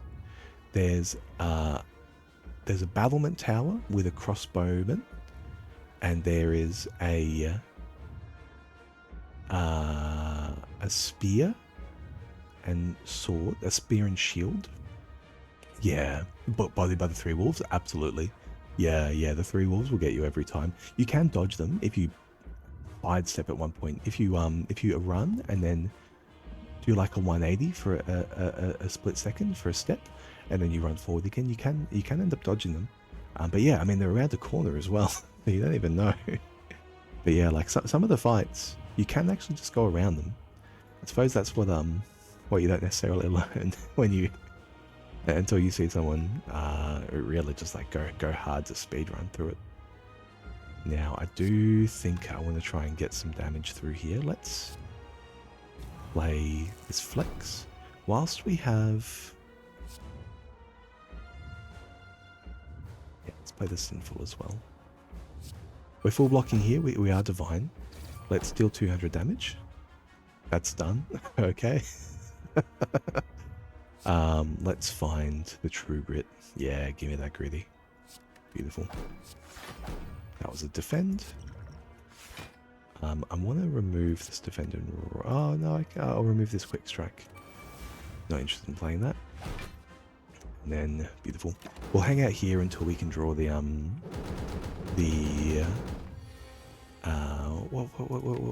what's that card called? The Second Wind again. And armor. I think we do want to play... Yeah. Oh, the entrenched one doesn't do anything right now. Let's play the defend and roll. And then we'll swivel into the twin strike. So we're not going to get 200 damage here, but we can remove the artifact. There we go. Yeah.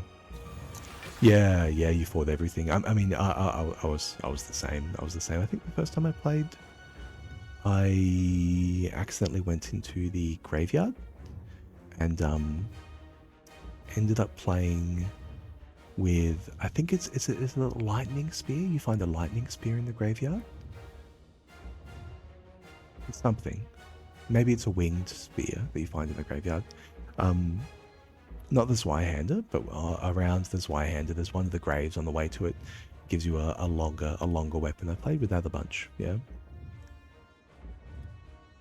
Although the first time I won the game, I did end up getting a dragon, a Black Knight spear, the Black Knight halberd from the Darkroot Basin.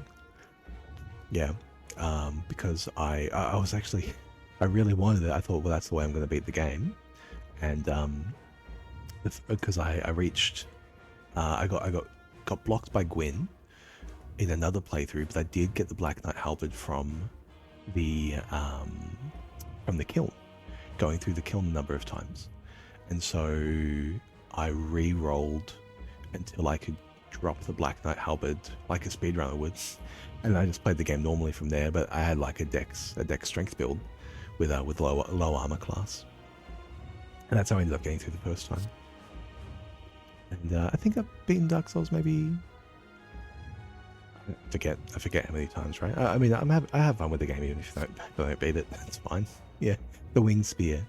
Yeah, I think it's the wing spear. Then there's oh, would have a big stick. Yeah, the dragon tooth. That's some positioning. That's a tough one. You need a lot of positioning to win that one, so grats. Here we get to shrug and prostrate for the entrench. This entrench is going to let us outscale the heart, thankfully.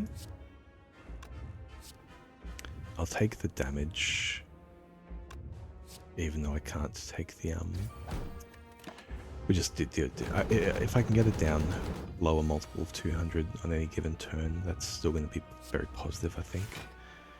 We'll lose this defend. Noxious Deep Breath. Ah, some poison can help here. Absolutely. Let's flex and worship for divine. And we'll shrug. We do want a little bit more lock going without playing the impervious. There's the entrench. Beautiful. Noxious Deep Breath. Can get that back. Great. We'll do that. And then you and you. Beautiful. Shuffle you back in. And that's full block. Great. Yes.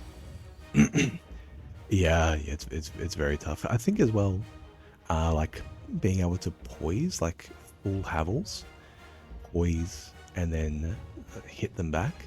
It is like nice to be able to be forgiving in that way. If you're not familiar with every enemy, I think as you go through and like make a lot of the fights and win a lot of the fights over and over, you do end up finding that you know what the enemy is going to do, but definitely like the first time exactly, Yeah, like Havels and the Dragon's Tooth, they were really great for the first time through. When you do want to learn, you do want to be surprised, but you don't want that to knock off your poise. Because it's like, if every hit kills you, how are you going to see the second hit? How are you going to learn? There's just no way through. Is this the second wind? No, not yet. We're just going to shrug for the beat. And True Grit, thank you. We're going to grit on the second spot weakness now. We no longer need it. Prostrate. Yeah, great. And let's find some damage. Bang. So we can kill next turn regardless. Alright. Entrench outscales the heart even if you are being stupid with the whole thing, so yeah, that'll do it. Coming as for 90. And there's Prostrate in the bin. Yeah, we'll take Entrench for 1 for Prostrate. Oh no, there you are. Noxious Deep Breath. Let's take Hologram for Prostrate. And then Deep Breath that.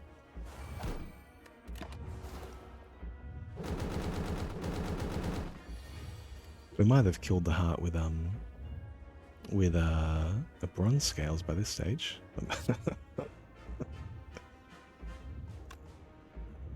Grit for defender roll. Yeah, lovely. Yeah, we've got the damage.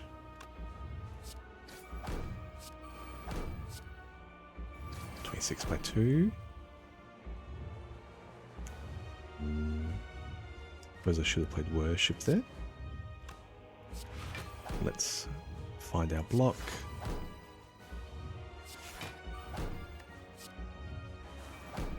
Beautiful. And I don't need no armaments. We don't need no cleave. And prostrate. Beautiful. Let's aggro. I'm playing as though I'm going to be fighting another turn. We're not. Sorry to toy with you like that, Monswar Heart.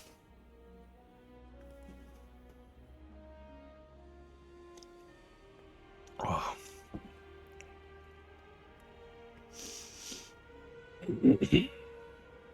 A very fun run at the end. We triggered one unceasing top, I think. I don't have the relic overlay. I should grab a relic information. Yeah. I mean, how else would you win someone's heart without style? That's what the cool kids say.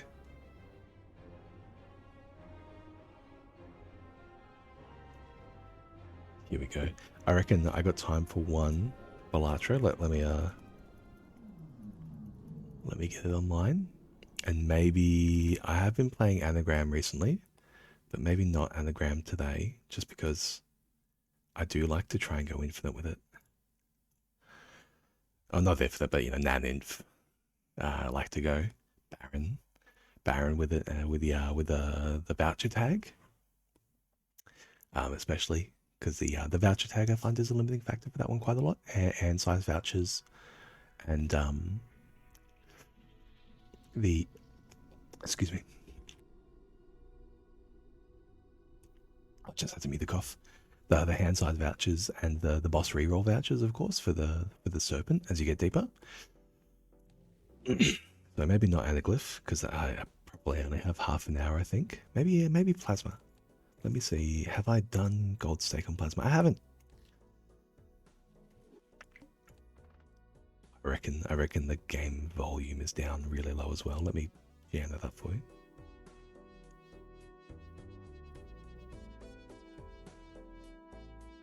How's that?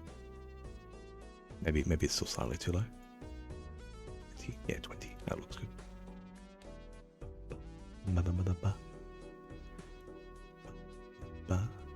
Beautiful. I heard it's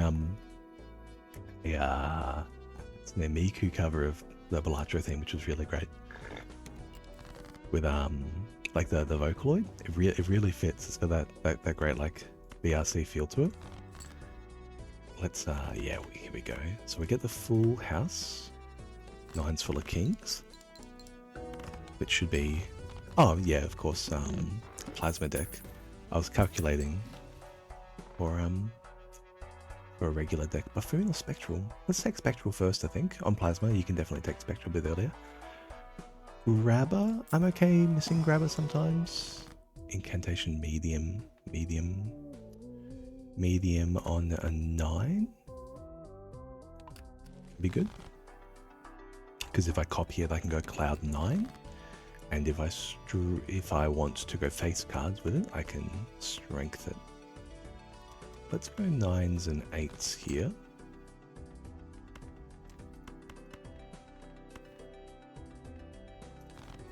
And we do miss 2 pair, 18, 16, 34, 54, 52, so 54, 56, halved is 28, 28 squared is greater than 900, so it is a win. But we didn't see the purple.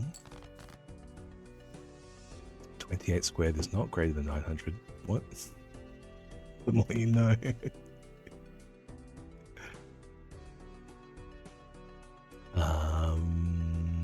11 times 11 is 121.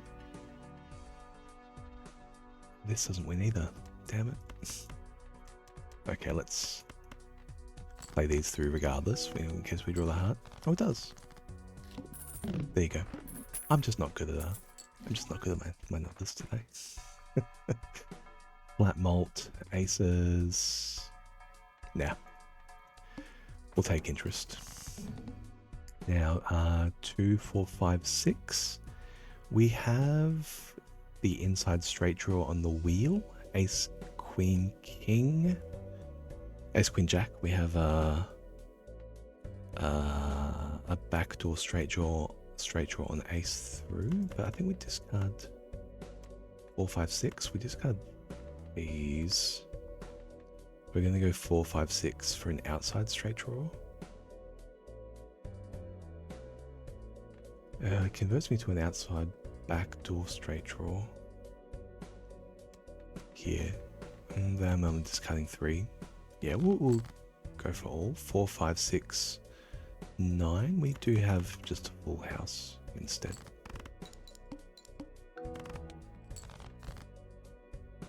Then, can we get 2 pair? No. Can we get it straight? We can. Yep, beautiful.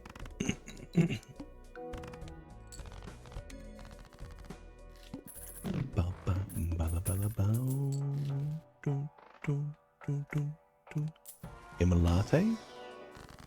So we'll take another medium for a purple seal. And hopefully we can roll some Hierophants, some chip jokers, or some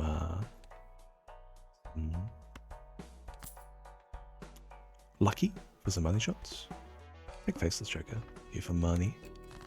I can see us playing 4 hands here, so let's just play them through and look to discard our face cards. 2 pair, yeah, so 4 hands of 2 pair will get there. I would like to discard for money twice. How does a pair look? A pair's bad. 2 pair or bust. Well, here's a 2 pair. Here we go, thank you. Hold the aces for chips.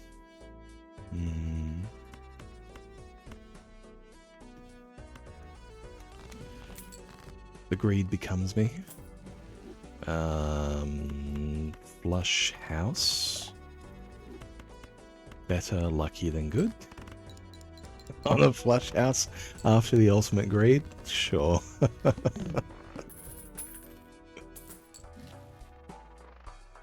And we have the moon. We definitely want this director's cut. Let's look inside first. Temperance.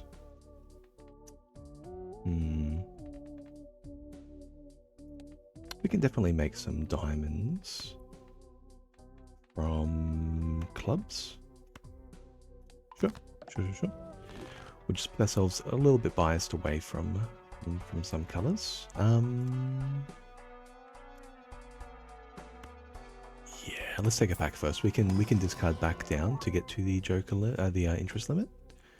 We have a foil card, beautiful foil 2. Money is good though.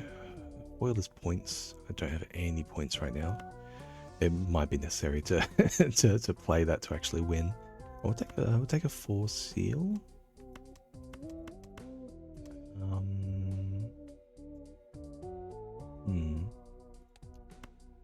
No, we'll just take a gold card. Don't have to play it. Don't have to play it to get it done. And if I overdraw in faces, we can discard it. So, let's play a pair here. To draw faces. Yes, beautiful. We will discard the gold face. Wheel? No. 10, 9, 8, 7, jack. Have a straight draw. We did play a face to do it though, but it is, yeah, most of our points. Yeah, beautiful. We'll play a 2 pair here. Really want to see that, here we go. Yeah, beautiful. No more face cards, but we will take a, what are you? You're 55, 56, halved 23, you're not enough. You are wild though, so I can play diamonds. High Priestess, beautiful. Let's see. Oh yeah. We get a flush house level. We will play diamonds here with the wild foil 2. That should be enough. And hanging out at interest limit feels good. Stencil for ×4.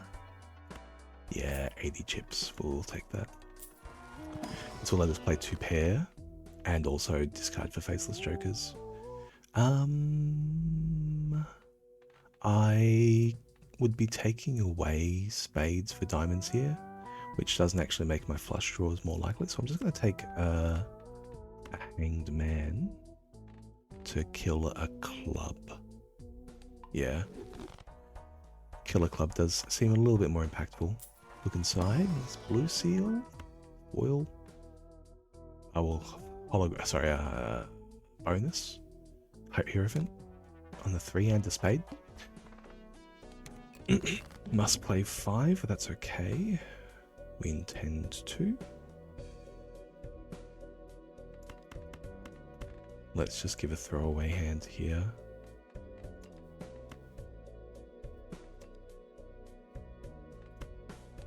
Don't need to hold the spades. I just want to discard down faces. Yeah, here we go. Beautiful. Hold the diamond, hold the spade. We have a foil 2, so holding 2 could be better. In case we flush house with it. Oh, sorry, a full house with it. 5, 6, 7, 8, jack.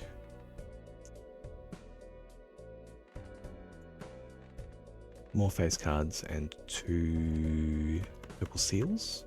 I think we are advantaged by playing this hand. Just giving up a hand, giving up a gold there. Yeah, beautiful. And now we can play like a so.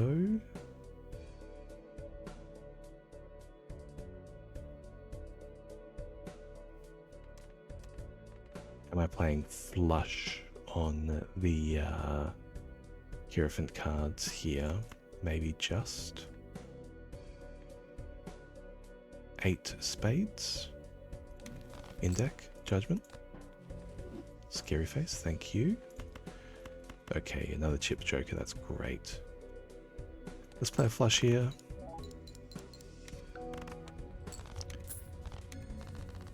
And it's worth paying the 3 for the 80 chips for a 2 pair. Just in case we do need... Ooh, square joker.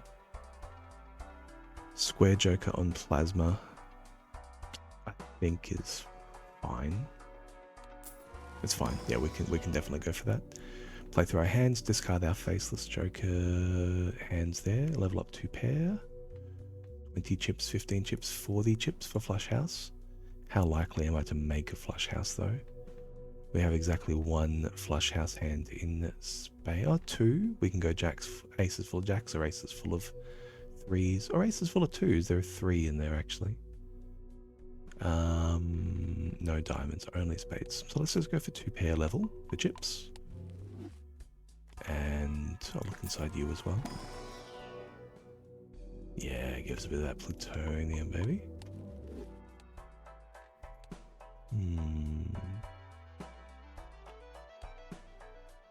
Director's cut. We have a little while to get this director's cut. Don't need to get it now. We'll take Square Joker. We'll sell. We'll see how the hand looks before selling Clever Joker.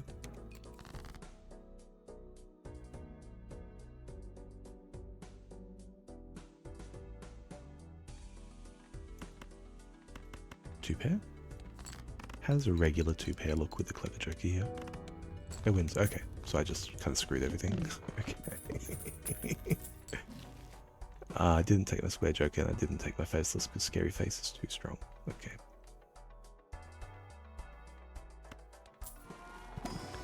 Learning.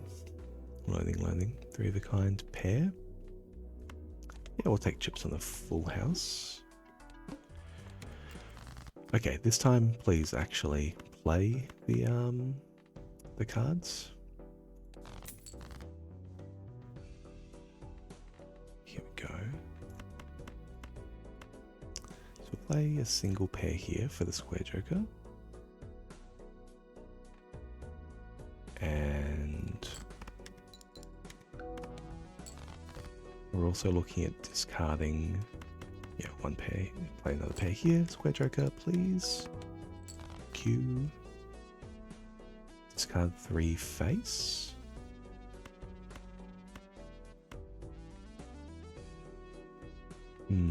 These kings are very playable. Discard this. Am I greeting the queen? Or am I playing 2 pair jacks and 10s?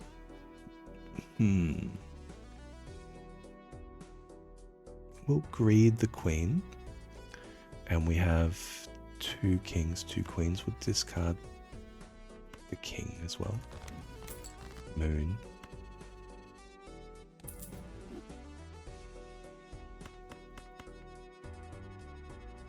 Let's see a 2 pair here. Queens and 10s. Beautiful. We can go 10s and 4s. Although we lose chips for that from the Scary Face. Yeah, we'll pay 3 to get through. Let me count.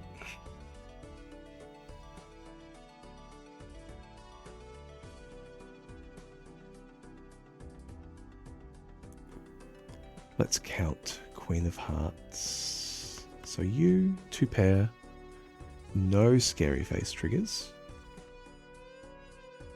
16, 10, 20, 28, 16, 34, 44, plus 80. No, my feeling is already that it's not going to be enough. So we do rely on the Scary Face here. Yeah. And that's fine because we're no longer going to be discarding our guys because the Faceless Joker is done. Emperor. And let's take a look at the plutonium just in case. You never know when it's going to be good. Full house? Sure. And we don't have any money generators, so I'm not going to open the mega pack now. I'm just going to take the interest limit. This one could be good for us to get some easy discards through because of the hook.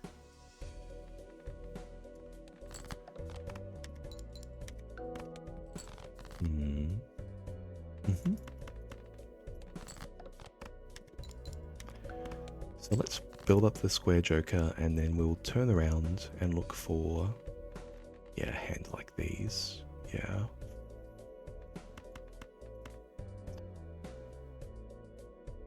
discard my 2s. Yes, beautiful. Okay, we did get lucky there.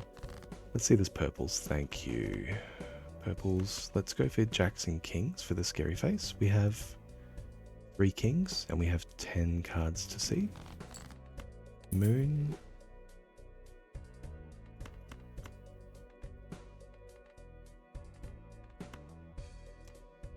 Three of a kind. 30 chips with a scary face. We don't get the 80 chips from two pair there. We could flush it. No.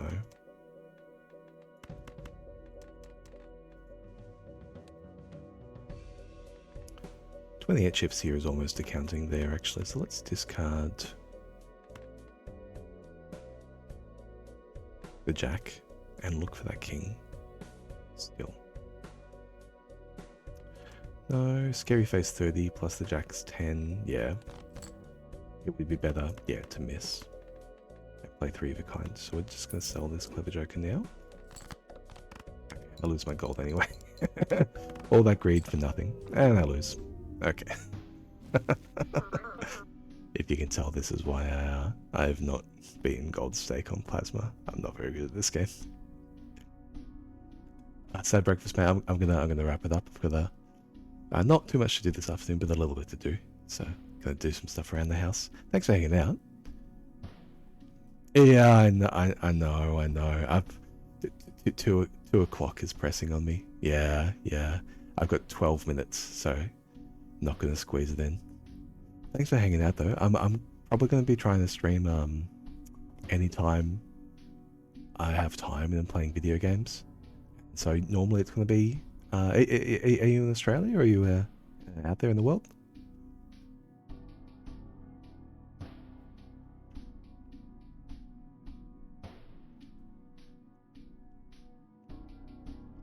Thanks, dude. Yeah, well, if you're in Australia, it's probably around maybe 10 o'clock in the evening Australian time. I'm a bit of a night owl, so I might miss you. Are you in America? I'll tell you what, I'll be streaming in the mornings for you then. So yeah, I'll maybe see you around if you ever have the time in the mornings. Otherwise, I'll be exporting them all to YouTube as well.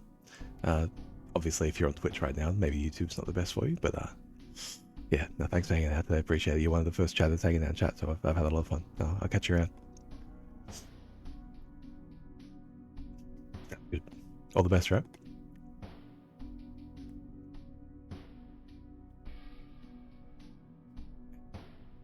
To export.